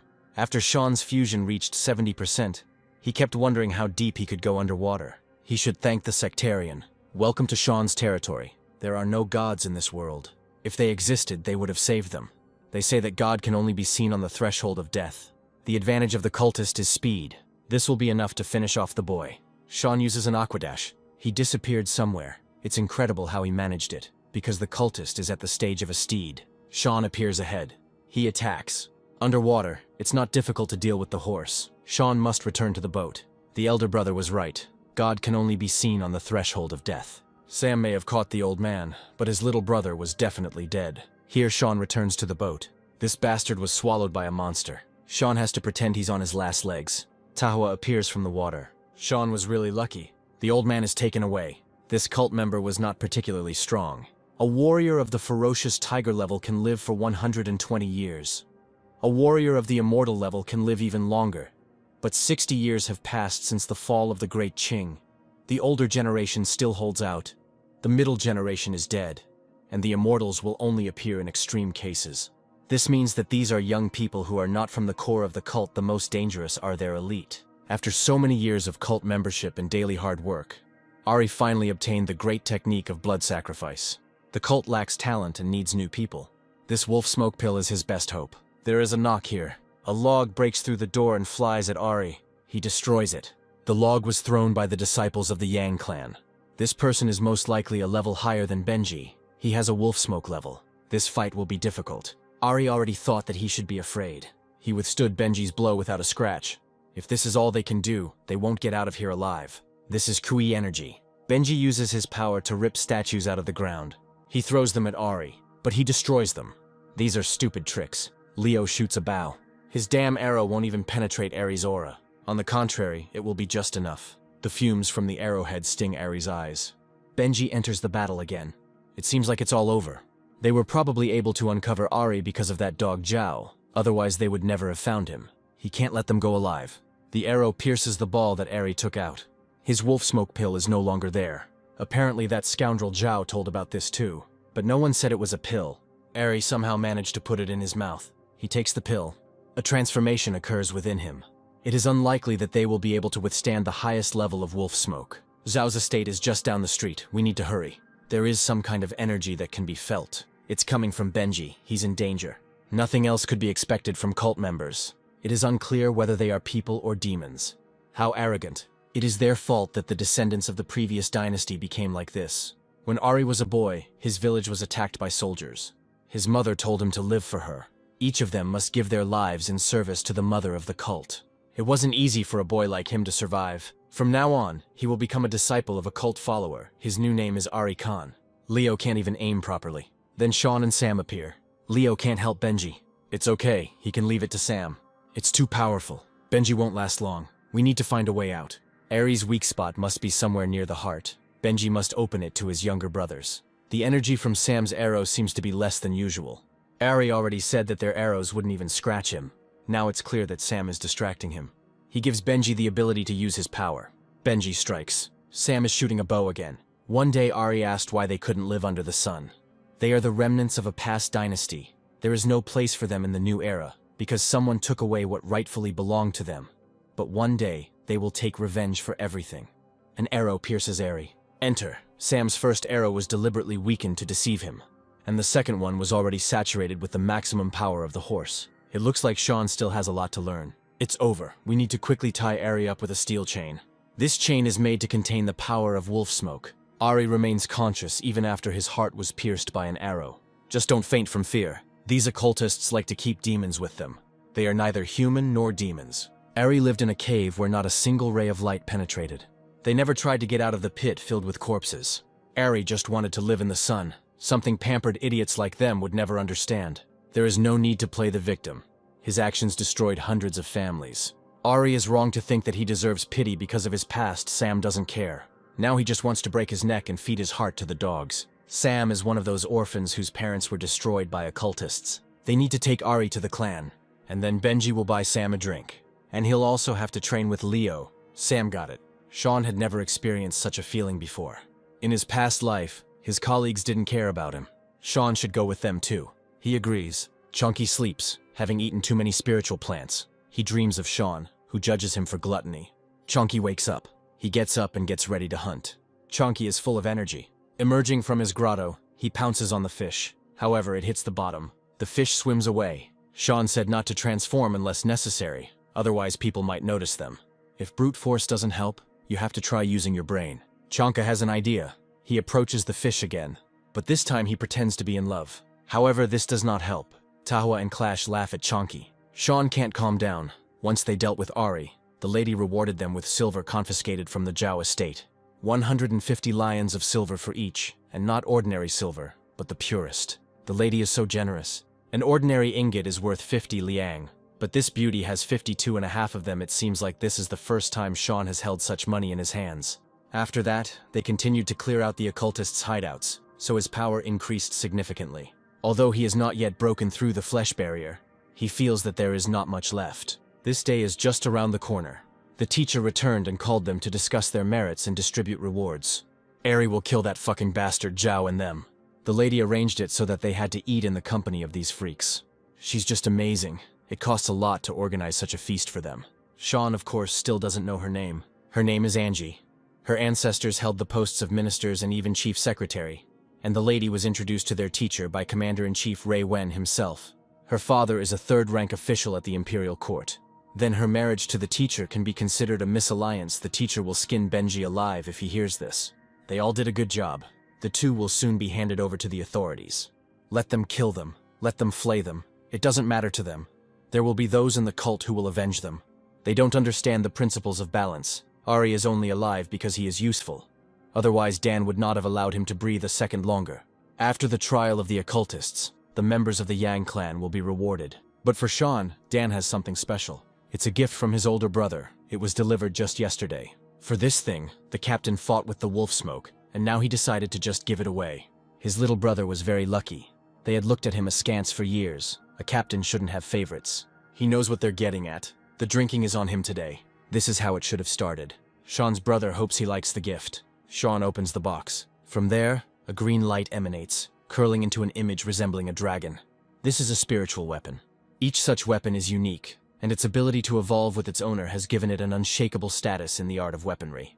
Possession of such a weapon is an incredible stroke of luck for a simple fighter. It is rare for a blacksmith to be able to create such a miracle. And Sean now even has two spiritual weapons. His name is Azure Wolf. This weapon will cover Sean's weaknesses in close combat. Now he will be able to fight perfectly in any environment. Because of all this mess, he missed several classes. It's time to go back to school. As he approaches the school, Sean hears vowel sounds being made. It appears to be a phonetic system. Sean finally arrived. He is ashamed, but teacher Wang Ming knows what he was doing. They, together with the school's rector, improved the phonetic system. So he is Sean Lane. His system amazed the abbot. No need for formalities. Let him look at what they did. In this version, there are fewer hieroglyphs than Sean described. Instead of 76, there are only 63. Among them, 23 first syllables, 24 last ones, and 16 whole ones. The abbot really improved the system. He is a wise old man. Sean is amazed. This version is much better than his. The abbot must admire him. If it weren't for his idea, it's unknown how long they would have continued to explain hieroglyphs with other hieroglyphs. With the teacher's recommendation, many doors would open for Sean. Wang Ming showed him their work. Having influential people behind you is indeed very useful. Sean asks who Van's teacher is. Come to think of it, Wang never told him his name. At the top of the pyramid of power sits the emperor, and beneath him are 3 directories, 2 pavilions, and 5 great academicians. Wang's teacher is none other than Hao Bai, one of the 5 great academicians. In his letter, he also admired Sean's system. Van is confident that he will be able to convince His Majesty. Of course, the Deshan culture is very ancient, but this does not mean that it is not open to new things. The Shona system will help them keep up with the times. But besides teacher Wang, there are 4 other people of the same level, and it is also unknown how the emperor will react. There is no need to worry about His Majesty's reaction. He always encouraged new ideas. Sometime later, a reception is held at the imperial palace. If that's all, the great academics can go free. A faithful servant has something to tell the emperor. He wants to show him a new method of studying hieroglyphs. You can't replace ancient methods with some meaningless nonsense. The great academician Bai must understand what the culture of their nation is based on. But we also need to understand what reforms are. According to the great academician Lem Tse, the phonetic system is much better than what they used before. By saying that she is better, Lam is deliberately denigrating the names of her ancestors. It is unlikely that he would have dared to say such a thing during the Qin dynasty. The Dashang dynasty currently rules. Enough. The emperor is not going to listen to their bickering. He asks why Hao Bai values this method so highly. The old minister believes that this method can be used to create the foundation of the country. This is interesting, the emperor asks to continue. If Dashang does not open the way for change, everything may end up the same as with the Kang dynasty. When the emperor was young, he personally took part in campaigns against the northern barbarians and traveled through the south. all in order to get to know the life of ordinary people. He fears stagnation, but not reforms. The previous method consisted of 400 initial characters and over 1,000 final characters. Haobai asks the officials how long it took them to learn at least half of them. It should take at least 5 years, but the phonetic method will allow you to do this in just 6 months. This is nonsense. If they don't believe it, they can see for themselves. This method was invented by a student of Haobai's student, a young man named Sean Lane. Despite the fact that he is an ordinary fisherman, he is very smart. Hao believes that his contribution to culture is worthy of an award and a title of nobility. First, this system needs to be tested. They will try it on the 6th prince. The emperor must be given a full report on Sean, and the pattern of fate is vital information for any martial artist. Of course, it doesn't define it completely, but it can still tell a lot. People with a unique pattern of fate are blessed by heaven. They are chosen by fortune. Destiny is not predetermined by heaven. The wind makes the tiger ferocious. The rain turns the dragon into a powerful one. The higher the level of a person's destiny, the greater his achievements, and if he is a warrior, the stronger his fighting abilities. You can also learn a lot from destiny. Everything will go easier and faster if you act in accordance with it. People with a high level of fate often have 2 fate seals, a straight one and an oblique one. For example, the youngest holy warrior Zhang Longxiang carries both the seals of the divine mountain Daju and the demon devourer, which means that on the path to glory, he will have to go through terrible troubles and trials. Indeed, Zhang Longxiang was attacked in the northern wasteland, single-handedly fought against 3 true elephants, and proved himself worthy of the title of invincible holy warrior. Another holy warrior, Yuanji, had the fate of a great stone mountain. He mastered the path in the wild mountains and reached the level of a holy warrior, regaining his youth. Unfortunately, he was stubborn and did not submit, and was killed by Zhang Longxiang. Where the two fought, the ground was stained with blood. The local wildlife, having absorbed this power, began to transform into spirits and demons. It is important to remember that fate changes, and people influence each other's fates. Sean asks how to find out his destiny. The most important thing in this matter is the ashes from the special incense of fate. It can be used to determine it, but only if this fragrant incense is burned after activating the pattern of fate. The longer it is saturated with the blessing, the better the result. Especially for the new year, Dan obtained for Sean the incense of fate, which had been stored for 5 years, but only one thing was missing: the blood of a centuries-old precious fish. A creature born of nature itself, endowed with a heavenly destiny, its blood is filled with special luck and blessing, without which the ritual cannot be completed. Dan has already assigned people to find out about this. Now everything depends on luck. There's a lot Sean can't help them with, but when it comes to finding precious fish, he's a professional. But first you need to buy a suitable vessel. This path will be completely different from before. Sean's old boat was shattered when he witnessed 2 powerful spirits fighting. Nowadays, the sale of boats in this area is almost entirely under the control of the fishing guild. Those who cannot buy a boat rent one from the guild. The fisherman asks Sean if he wants to see the boat. He has a brand new one here. It's coated with tung oil and shines beautifully. Looks great, the price is great, and the first 3 months of rent are interest-free. These boats really do look decent. But it is clear that they have been secretly refurbished, apparently because the owners were forced to hand over their old boats. Sean Lane suddenly showed up here. It's an honor for them. This is the same 9th disciple of Mr. Yang that everyone is talking about. He single-handedly destroyed more than 100 mountain demons. Ling's son had long said that a certain young man was becoming a celebrity in Yixi, and indeed, it was immediately obvious that he was talented and noble. You can just call him by his first name. Surely Lin didn't come for no reason. He would like Sean to become a patron of their fishing guild.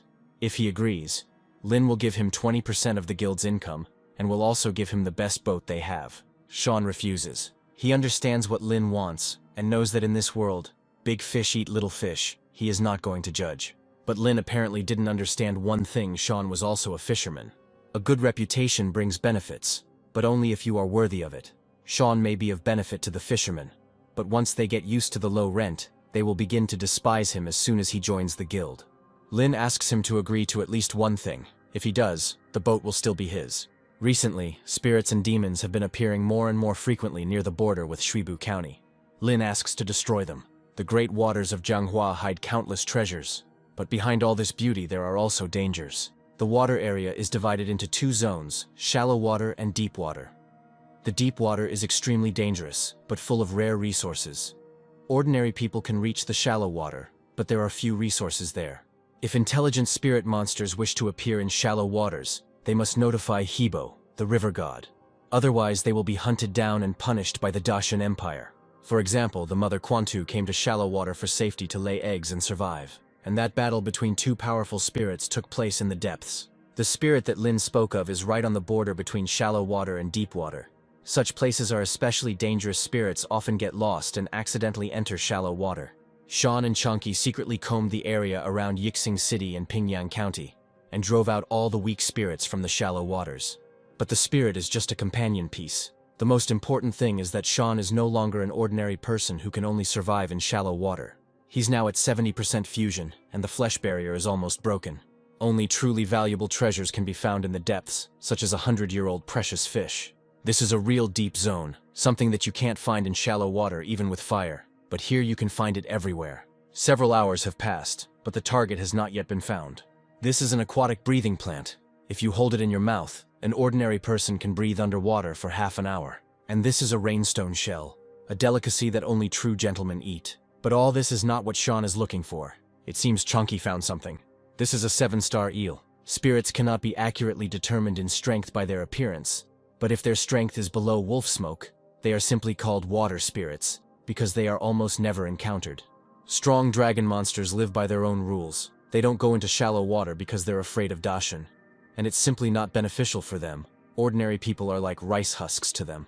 Although some valuable fish are naturally endowed with incredible strength, for Sean, this fish is still weak. He already controls a flow of almost 900 jin. She won't be able to escape.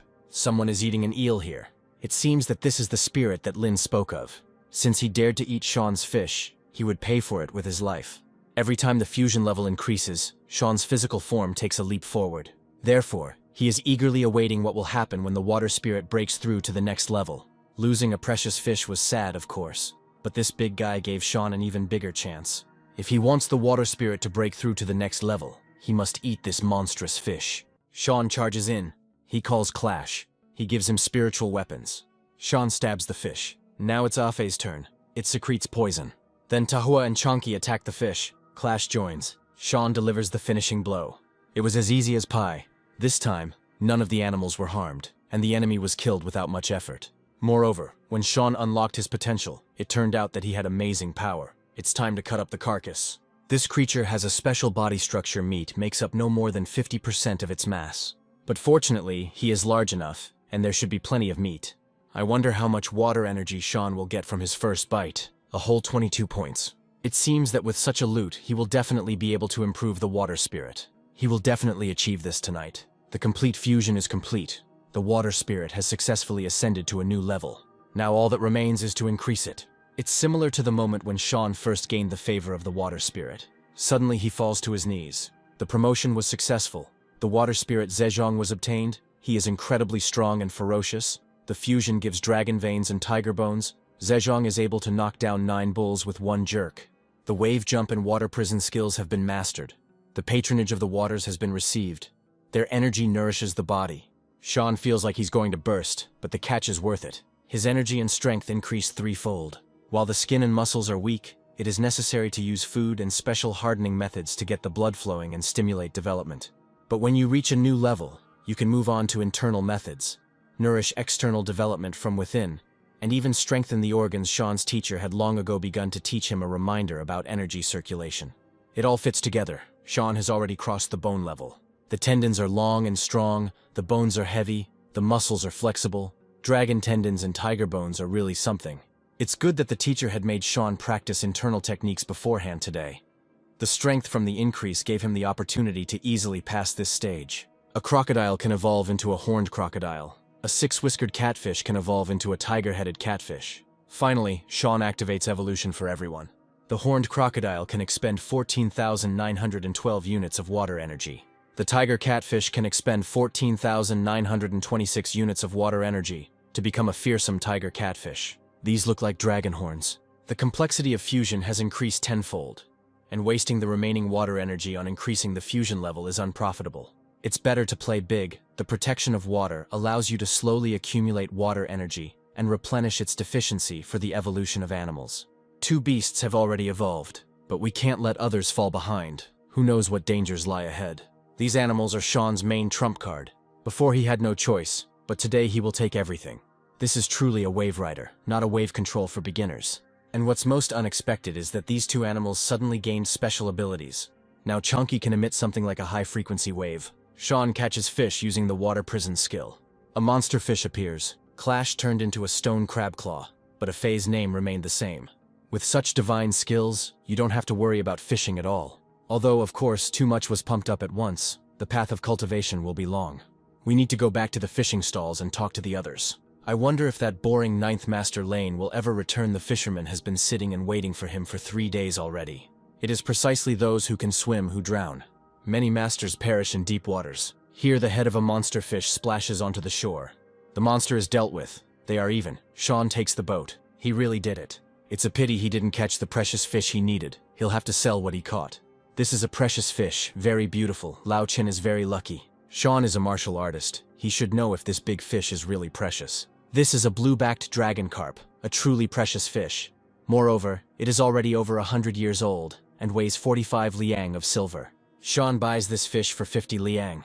He saved them all, so Lao can't take silver from him. Here he is, the real Uncle Chen. During times of famine, he shared with Sean the flatbread he had bought for his child, thus saving his life. He takes the fish. Finally, all the materials have been collected. Now all that remains is to wait for the new year and the ritual of determining fate. Dan hopes that the spirits of the teacher's old comrades will continue to protect Yan's descendants. It's time to determine your destiny and set your life path. The ritual of blood sacrifice can connect with destiny. A lot of blood is not needed. The ash from burnt incense should be used as ink for printing. Dan tells you to press the palm of your right hand hard. The clearer the better. The blood itself took the shape of a circle. Sean had both the straight and the oblique seals imprinted on him. He really has a special destiny. Ordinary people have both seals empty. Even if there is one, it is already a sign of talent. But Sean has two. For some reason, the oblique seal shows an inanimate object usually. Evil spirits are depicted there. And on the right straight seal there seems to be a monkey. That's also strange. Everything is the other way around. The straight and oblique seals seem to have swapped places. Or maybe it's not a river, but a dragon. It seems to be a split. This is the fate of great disaster. The oblique seal indicates the long dragon's gate along the great river, and it has two interpretations. According to legend, a snake turns into a dragon in 500 years, and a dragon turns into a heavenly dragon in 1,000 years. After going through many trials, Sean can achieve greatness and become a dragon man. But it is also possible that someone else is also striving to become a dragon, and a fight will begin between them. One of them will rise, stepping on the body of the other. Whether Sean is the one walking on the great river or the one being washed away by it, one thing is clear: he can handle it all. The young man who fought the seven alone will one day become a dragon that will soar into the sky. Dan doesn't understand the straight seal yet, but he knows that it is connected to the element of water, which means Sean is vulnerable to evil in water. But the oblique seal is also connected to it. For him, water is not only a danger, but also a source of the greatest power. However, fate is unpredictable. You can't turn your nose up at things, but it's also stupid to downplay the danger. Dan will hand over these prints to the authorities. I wonder what kind of reward they will send from above. Sean is so confident because he knows exactly what kind of animal is in his seal. This is not just a monkey, but the ancient demon Wu Zhiqi. As long as Sean has the Dazi vessel, no one can take away what is his. He was born near the Great Lake, and this fate suits him. Perhaps his rival is that old shameless dragon from the depths of the Great Lake. I wonder who will end up becoming the dragon. The Emperor doesn't know if Sean is worthy of his hopes. This year, Dan will give Sean and Chan a little test, because they have become completely relaxed. They were the last to come to school, so they have the greatest potential, and the requirements for them will also be stricter. Over the next year, Chan must become a true martial arts master, or better yet, a jumping master. He will definitely train hard and will not let his teacher down. Sean has only been training for 1 season, so Dan only asks him to complete 3 milestones per year. The path of martial arts is about perseverance. In fact, Sean had already passed the flesh barrier. He cleared 2 hurdles in 3 months of training. He is confident that within a year he will become a real master. Since he has this attitude, Dan, as a teacher, cannot be lenient towards him. Sean must have heard of the martial arts emperor Huang Wu. He once created an invincible martial art, 10,000 victories, but over time it broke down into many separate techniques. Later, Gao Jiantai restored the technique and combined it with the Taoist practice of Bodan Gong. Today, Dan is passing on this new style to Sean. The emperor is in a good mood today. He abolished Chaozhou County, made Pingyang Town a new county, and the county town of Yashina, a town they say the head of Chaozhou was scared to death. A reward for merit, dismissal for inaction, everything is fair. Moreover, Master Yang restored the honor of their empire. Such a reward is well deserved. Eunuch Kang doubts that Sean Lane has earned the emperor's favor. The sixth prince came to watch his father play chess. The emperor asks if the eunuch Khan knows how many hieroglyphs their youngest can already read. 500 characters, and this is in just 500 days of learning Pinyin. The emperor rewarded Sean Lane because he deserved it. Zhong will now become the county magistrate. With his talent, he could have become any official, but he went to some remote place to become a district head. Now Pingyan is a tasty morsel. The Demon Mother sect has finally appeared. Whoever distinguishes themselves will get a chance to appear before the emperor himself. Barry Ko asks if they have to go to Pingyang. Soon everyone will call this place Pingyang County. With his abilities, Barry will sort everything out there. He of course remembers why they are going there. We need to visit the Yang clan's martial arts school and have a fight to show who's boss here. From today on, this is their new martial arts school. As soon as they have money, they will immediately buy medicine for their father. If there's nowhere to put that huge column, let Barry hold it in his hands. Now we can say that they have settled down. Their house caught fire, and they were attacked. We need to protect the mentor. They were attacked by monsters. They attacked the mentor. They say the sweets from Lanyanlu are the best in all of Pingyang. I really want to try them. Tomorrow Barry will go work at the pier and buy Ashley some of these sweets. There is also some kind of shop in this dilapidated alley. The official asks if they donated grain to help the victims. They just arrived in Pinyin and don't know what kind of grain they're talking about. There is a disaster in Huayin County now. Their kind county governor from Chaozhou has taken in refugees and ordered every house in Chaozhou to donate grain for relief. But they are from Huazhou County, and Chaozhou didn't give them any shelter at all. They dare to slander officials. These bastards doubt the orders of the district head. They must be arrested. Tai's mentor was a fighter in the Western Army. Tai asks for leniency. He only has the energy of a warrior, but is far from the level of a master. Apparently he was sick, and the level dropped. This is Chaozhou territory. The Western Army must also respect the local authority. The official orders that the money and grain be handed over promptly. Otherwise it will be considered disobedience.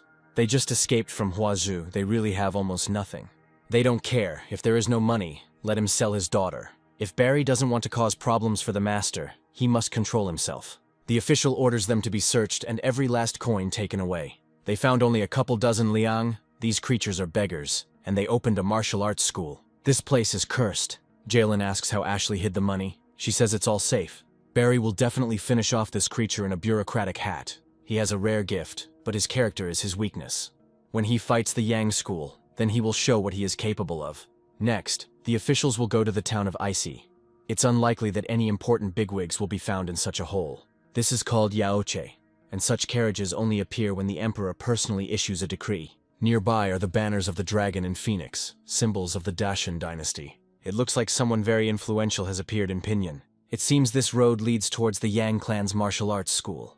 Sean is asked to quickly go to the main hall. The bone barrier is fully strengthened. Now all that remains is to concentrate and break through it. All these days Sean was in such a hurry to get here just to get the reward. By the will of heaven, the emperor commands that Chaozhou County be abolished today. Pingyang's status is raised to that of a county town, and Yixi is given the status of a town. Additionally, the River God Administration and the Demon Control Administration are established, in recognition of the services rendered by Deng Yang and his disciples in repelling the attack of the Demon Mother cult. This decree is issued. Deng Yang is appointed head of the River God Office and the Demon Control Office, and receives 100 liang of gold and 3 dragon blood war horses. Only the Imperial Court can provide this. You can't get it for any amount of money. Ned Dun is appointed as a county official in Pingyang. Sean Lane was awarded the position of 8th rank River Lord and 100 liang of silver for his services in the fight against the Demon Mother cult. In addition, for developing the Pinyin system, he receives a horse with dragon's blood. They are obliged to carry out the will of the Emperor, protect the peace of the Celestial Empire, defend their native lands, calm the people, and rule honestly. The horses will be delivered to Mr. Jan's house a little later. The dear guest is probably tired from the journey. Dan has already ordered the preparation of refreshments. They sit down at the table. This young man must be Mr. Yang's 9th disciple, Sean Lane, a true beauty. Like a spring willow under the moon, like the morning dawn, a rare talent. The eunuch flatters him. His Majesty is delighted with the Pinyin system. Khan is not exaggerating at all. And by the way, a horse with dragon's blood is not all. Once the Pinyin system has been fully implemented in schools across the capital in a few months, and has proven its effectiveness, the reward will be increased. The ninth was always silent, but at the right moment he surprised everyone. I should have shown this earlier. Sam had a lot of trouble with his literacy because of it. This is all thanks to the 9-year compulsory education. The composition of the county government has already been determined, and the heads of the Demon Control Department and the River God Department are already on the way. The head of the River God Department will be an old acquaintance of Mr. Yan. Provisions will arrive tomorrow. Mr. Jan will have to take care of their distribution. The Emperor said that Pingyang could still become not just a county town, but an entire county administration. The fact that they became a county from a small town is already a success. And now they are even hinting at the status of a government. Pingyang will be the big stage for Sean's resounding success. Chonky discovered monstrous fish. These are demons like the one Sean killed. There are a lot of strangers on the street. They seem to be refugees. Tongming finally found Sean. Grandfather sent him to Pingyang to look for him, and finally Tongming met him. Sean needs to go to the assembly hall. Official ban arrived on the orders of the county magistrate to collect grain to help refugees from a neighboring county that had suffered from a disaster. This was the order of the county magistrate, and therefore the will of the imperial court. You need to collect 1 due of rice or 50 coins. They can't collect that much. This is a matter that the county magistrate is looking into. They cannot return empty-handed. Times are hard. Chaozhou has received many refugees, and grain and silver reserves are almost depleted. And Pinyin got off without any losses, so let them pay more. The officials will have nothing to eat if they do not take more silver from the peasants. They can set up tents with porridge and feed the refugees themselves. Sean doesn't dare interrupt the official. This is an outstanding young man from the city of Yixing, a student of Dongyang. And in this wilderness his student was found. His name has recently appeared in imperial decrees. It doesn't matter that he is Deng Yan's disciple. This is the order of the county master. Sean isn't going to argue, but as far as he knows, Chaozhou isn't considered a county anymore. Ban falls into a chair. Sean asks whose orders he is following. An official of the Great Shun is not obliged to explain himself to the people. We need to come up with a pretext and arrest Sean. As for Dan Yan, officials won't interfere with officials. That's right. There's nothing to be afraid of from this boy. He's not even a martial arts master. It's unlikely that Deng Yang would quarrel with the county magistrate over some student. Here a horseman appears. He asks where to find Sean Lane from Yixing. This is him. This is a rider from the 6 Gates. They say they have been investigating everything related to the Demon Mother sect lately. They might have this guy on their hook. All it takes is a little push, and he can be taken away and thoroughly tortured. A pathetic commoner cannot compete with officials. The 6 Gates is the general name for the 3 judicial departments: the Ministry of Punishments, the Supreme Court, and the Inspectorate. They handle important cases, engage in the capture of criminals and interrogations, and each department has its own combat forces. Each rider has the strength equal to 10 mounted warriors. Sean asks why he was looking for him. Ban is glad to see Mr. Zhang in good health. He is Mao Bang from Chaozhou County. When a horseman came to the residence of the county governor, Mao had the chance to see him. The rider asks what he needs. Mao heard that they have been busy with matters related to the Demon Mother cult lately, and it so happened that Mao has a suspect who can be connected to this sect. Here it is. This man is indeed a disciple of Deng Yang, but he has hundreds of disciples, so it's not surprising that the cultists were able to take advantage of this. The rider asks what Mao thinks should be done with this man. Mao will put him in prison and try all the interrogation methods. He will surely spill everything about his gang. Very funny. The rider asks if Mao understands what rank he is, and what rank the 6 Gates rider is. Mao is only a 9th rank junior inspector, and he, as a copper rank hunter of the Yunying horsemen, is of course 7th. Then Mao must know how his slander will end. Of course, accusing a superior of a serious crime is punishable by death. But Mao did not slander. He dared to defame an 8th rank official. He tried to slander the River Lord Sean Lane, a crime punishable by death by law. A great man is born in Yixing. Mao was slandered. He didn't know that Mr. Lane was the ruler of the river. He is not an ordinary student, but the 9th student of Master Yang, the very one who was personally rewarded by the Emperor. According to the law, of course, execution is required. The pathetic official did not recognize the high-ranking man Mao started it all. It was Ted who incited him, and he's also trying to blame it all on Mao. His crimes amount to 1,000 deaths. They forged the order of the county governor and illegally appropriated grain for the poor. Let them go with Mr. Zhang and tell everything as it is. I'd like to finish them off on the spot, but in front of the horsemen, it's better to act according to the law. Sean asks again why Mr. Zhang was looking for him. He, Yun Zhang, the copper hunter of the 3 judicial departments, came by order of his superiors to ask if Mr. Lane would like to join the 3 judicial departments. The stronger you become, the easier it is to get lost in the power of your own strength. Sean, as a man from the modern world, understands perfectly well that even a hero can break the law, believing in his own power. Sean resigns from the position. There is no need to be so stubborn. Let him take his words back. Working part-time in a new position will give him more opportunities to choose techniques and treasures. But he has enough techniques, both from the river spirit and from his mentor. There is no shortage of rare materials and natural resources in the depths of the Yangtze and Huai, so it might be worth checking out the place Chonky was talking about. Sean had already swum more than 4 li, but the deep water zone was still far away the further from the shallow water. The more dangerous it was, he needed to be careful. There is something behind the stone. Common sturgeons rarely grow longer than 3 meters, and without a doubt, these are demonic spirits. You can feel the breath of dragon blood. It cannot be that there really is a dragon at the bottom of the Yangtze and Huai. This is probably about that great demon in the cave. It's time to get out. This kind of boss is definitely not for Sean right now. Perhaps it would be worth asking the mentor for help, but he had only recently become his student, and he should not be bothered unnecessarily. It's better to return to Pinyin. Today his older brother should break through the barrier. Barry fights a 2-headed monster. It has almost acquired a human form, and is close to the level of tiger spirits. It is unknown whether Barry will cope. Don't underestimate him. His simple appearance is deceiving. In fact, his innate talent for martial arts is incredible. Behind his simplicity and kindness lies an angry lion. It looks like Chonky. But Barry hasn't reached the level of wolf smoke yet. He can't have real Chonky.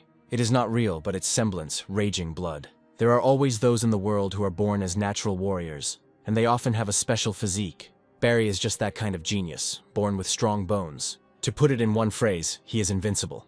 Sean's brother, Chan, is ready to break through. This bottle should contain a blood change pill, an essential elixir for breaking through the blood barrier. Dan tells Chan to break through the barrier. It smells so strongly of blood. This smell comes from the older brother. An ordinary person's limbs become numb if he loses more than 20% of his blood, and his life is in danger if he loses more than 30%.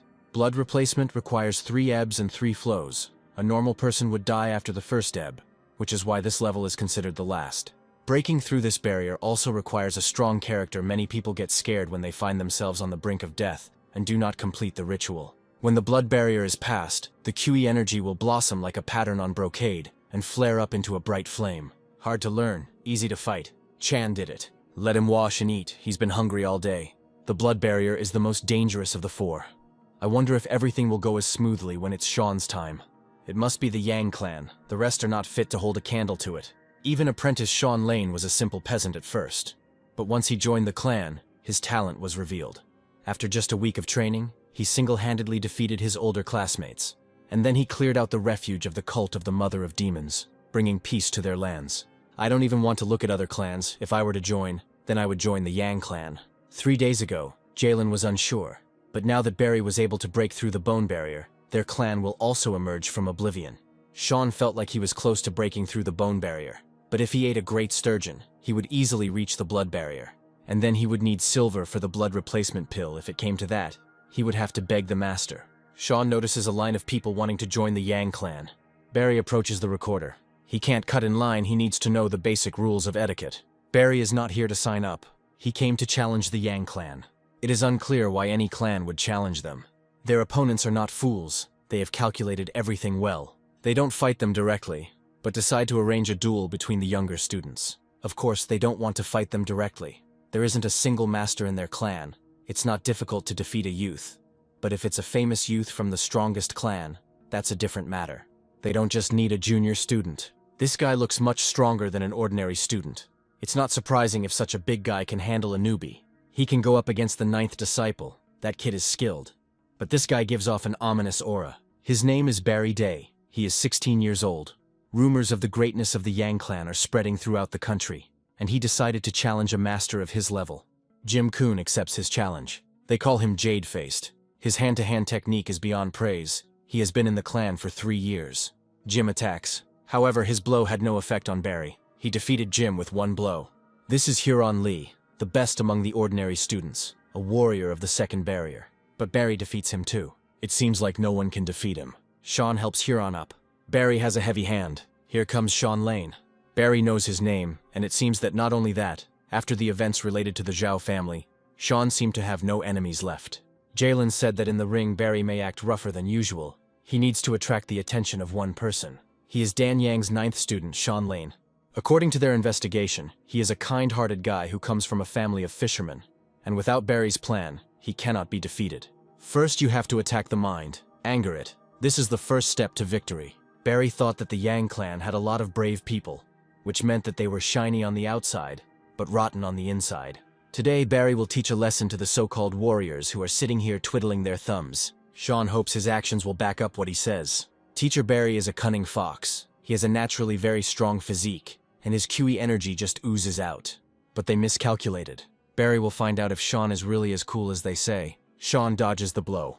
Now he attacks. This is impossible. They continue to fight. Barry falls. He got off easy. Barry gives Sean credit, he really is strong. However, Barry hasn't shown everything yet. Galen asks Dung what he thinks of his student. With such physical data, his second level is equal to the fourth. Galen is lucky. Sean may be in mortal danger. It is better to interrupt the fight. Dung tells Galen to look further. What he sees will surprise him. Barry's true strength is in the power that cannot be suppressed. Sean won't be satisfied. Barry just can't lose. There is an explosion. So Barry has naturally strong bones. Unfortunately, Sean's bones are stronger. Barry's birth was a mistake due to his size. He became stuck in his mother's womb, and the midwife had to cut him out of her womb. When he was 5, a boulder fell on his father while he was hunting. And when he was found, half of his face had already been eaten by wild animals. Maybe people were right, Barry was a curse on their family. When he was 12, a severe drought hit the area where he lived, and the village headman decided that Barry was to blame for angering the heavens, selling him like a slave from family to do the hardest work. The headman said that this was his retribution, but Barry did not understand what his sin was. One day, bandits came to the village and killed all the inhabitants. They took Barry with them. If they sell it to the Zhao estate, they can make a lot of money and have a good time with it. They'll definitely give at least 5 liang of silver for it. Barry thought his whole life would pass in pitch darkness. But then he met the master and his senior fellow disciples, and they saved him. For 2 whole years they tried to convince him that he was not cursed. Before, Barry was always called the Damned One. Only with them did he get real names. He can't lose. This is a rare chance to do something for the master and his senior fellow students. The strength has increased. But this is not enough. Sean is great. Barry can't lose, he must win. Let him control his emotions. Jalen wants him to surrender.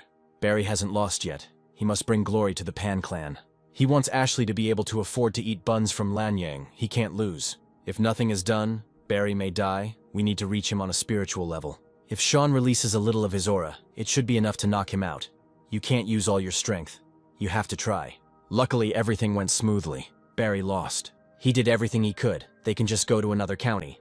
The people of the Pan clan are magnificent. Dung thanks Galen for this duel. He will be glad if they settle in Pingyang County. It seems that Galen made such complex plans in vain.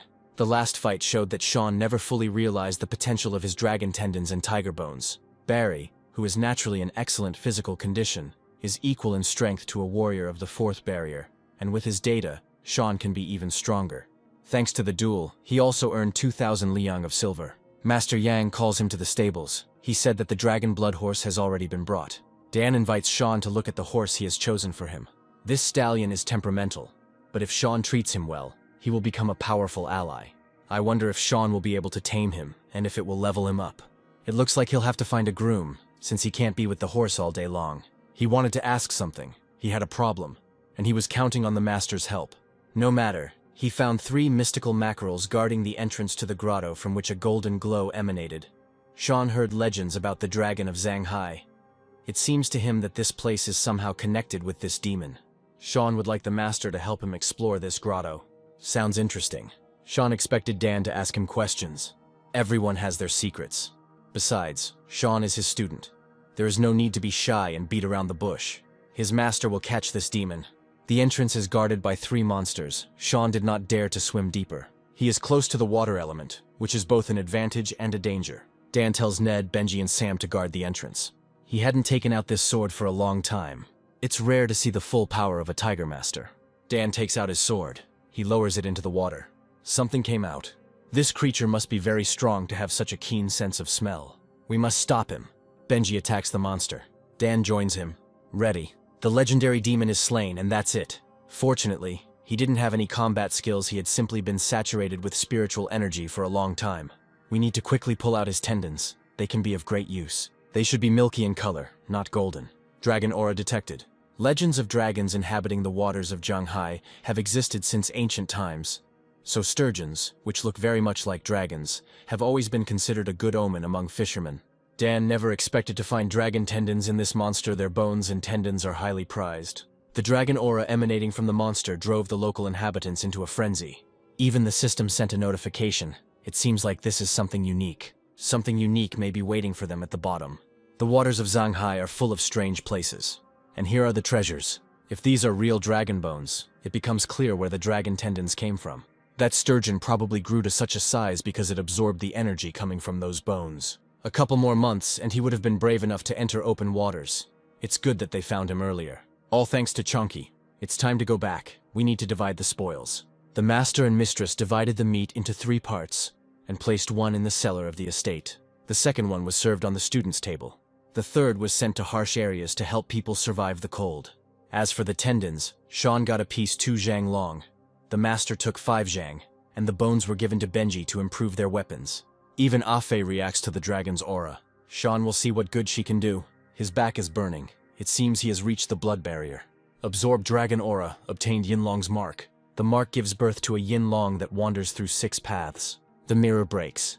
Continuous changes wander along 6 paths, being born and dying without any order, gradually transforming space. Sean suddenly found himself on the roof. Now that he has reached the blood barrier, I wonder what will change when he enters Zhanghai again. Chunky swims holding a doll in his fins. A whirlpool appears in front of him. He pulls it in and throws it to the bottom of the grotto. Chunky brought some trinket again. Let him choose his own reward. Chunky notices a phoenix feather. So, this is the whirlpool that leads to the huge toad. And Chunky exchanged this feather with her. This simple red phoenix feather appears to be one of the 2 demons Sean once saw. And this passage must have been created by her power. No matter how you look at it, it's a very profitable deal for Sean dolls for treasures. There's no need to rush. Let Chunky maintain a good relationship with the toad for now. A big shot has arrived. This is the River Lord Association. This is a giant.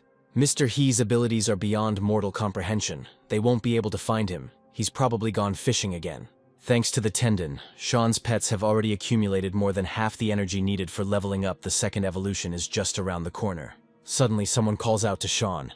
The man asks to tell him which direction Pinion is. Sean can't move. The man completely forgot that he had blocked his meridians, and he asks for forgiveness. This man is incredibly strong. It so happened that he didn't keep track of time while fishing, fell behind his people and got lost. He doesn't know how to get to Pinion. He is the new deputy head of the Pingyang River God Association, Yulong He. If you count the days, the people from the association should have arrived just about now. Sean Lane, a member of the River God Association, greets Lord He. Apparently he is Uncle Yan's junior student. He risked his life to save Yulon's father, so he called him uncle for as long as he could remember. His Majesty could not have been unaware of their connection, which means this was not a random appointment. Unfortunately, Uncle Jan will have a hard time. Sean is probably wondering why Yulon was given this particular position. Their official leader is Ling Wei, the grandson of Gong Lian of the Wei family. This Gong's son is not equal to Yulong's uncle, just as his grandson is not equal to him, so Yulong must obey. Sean asks why Gong Lian would want to cause trouble for Master Yang. The death of the Master's second son is directly related to the Wei family. Their arrival has already been announced, but the leader still hasn't shown up. Master Dan Yang and Inspector Ned Dong are waiting downstairs. Lin Wei has no intention of meeting that country bumpkin Deng Yang.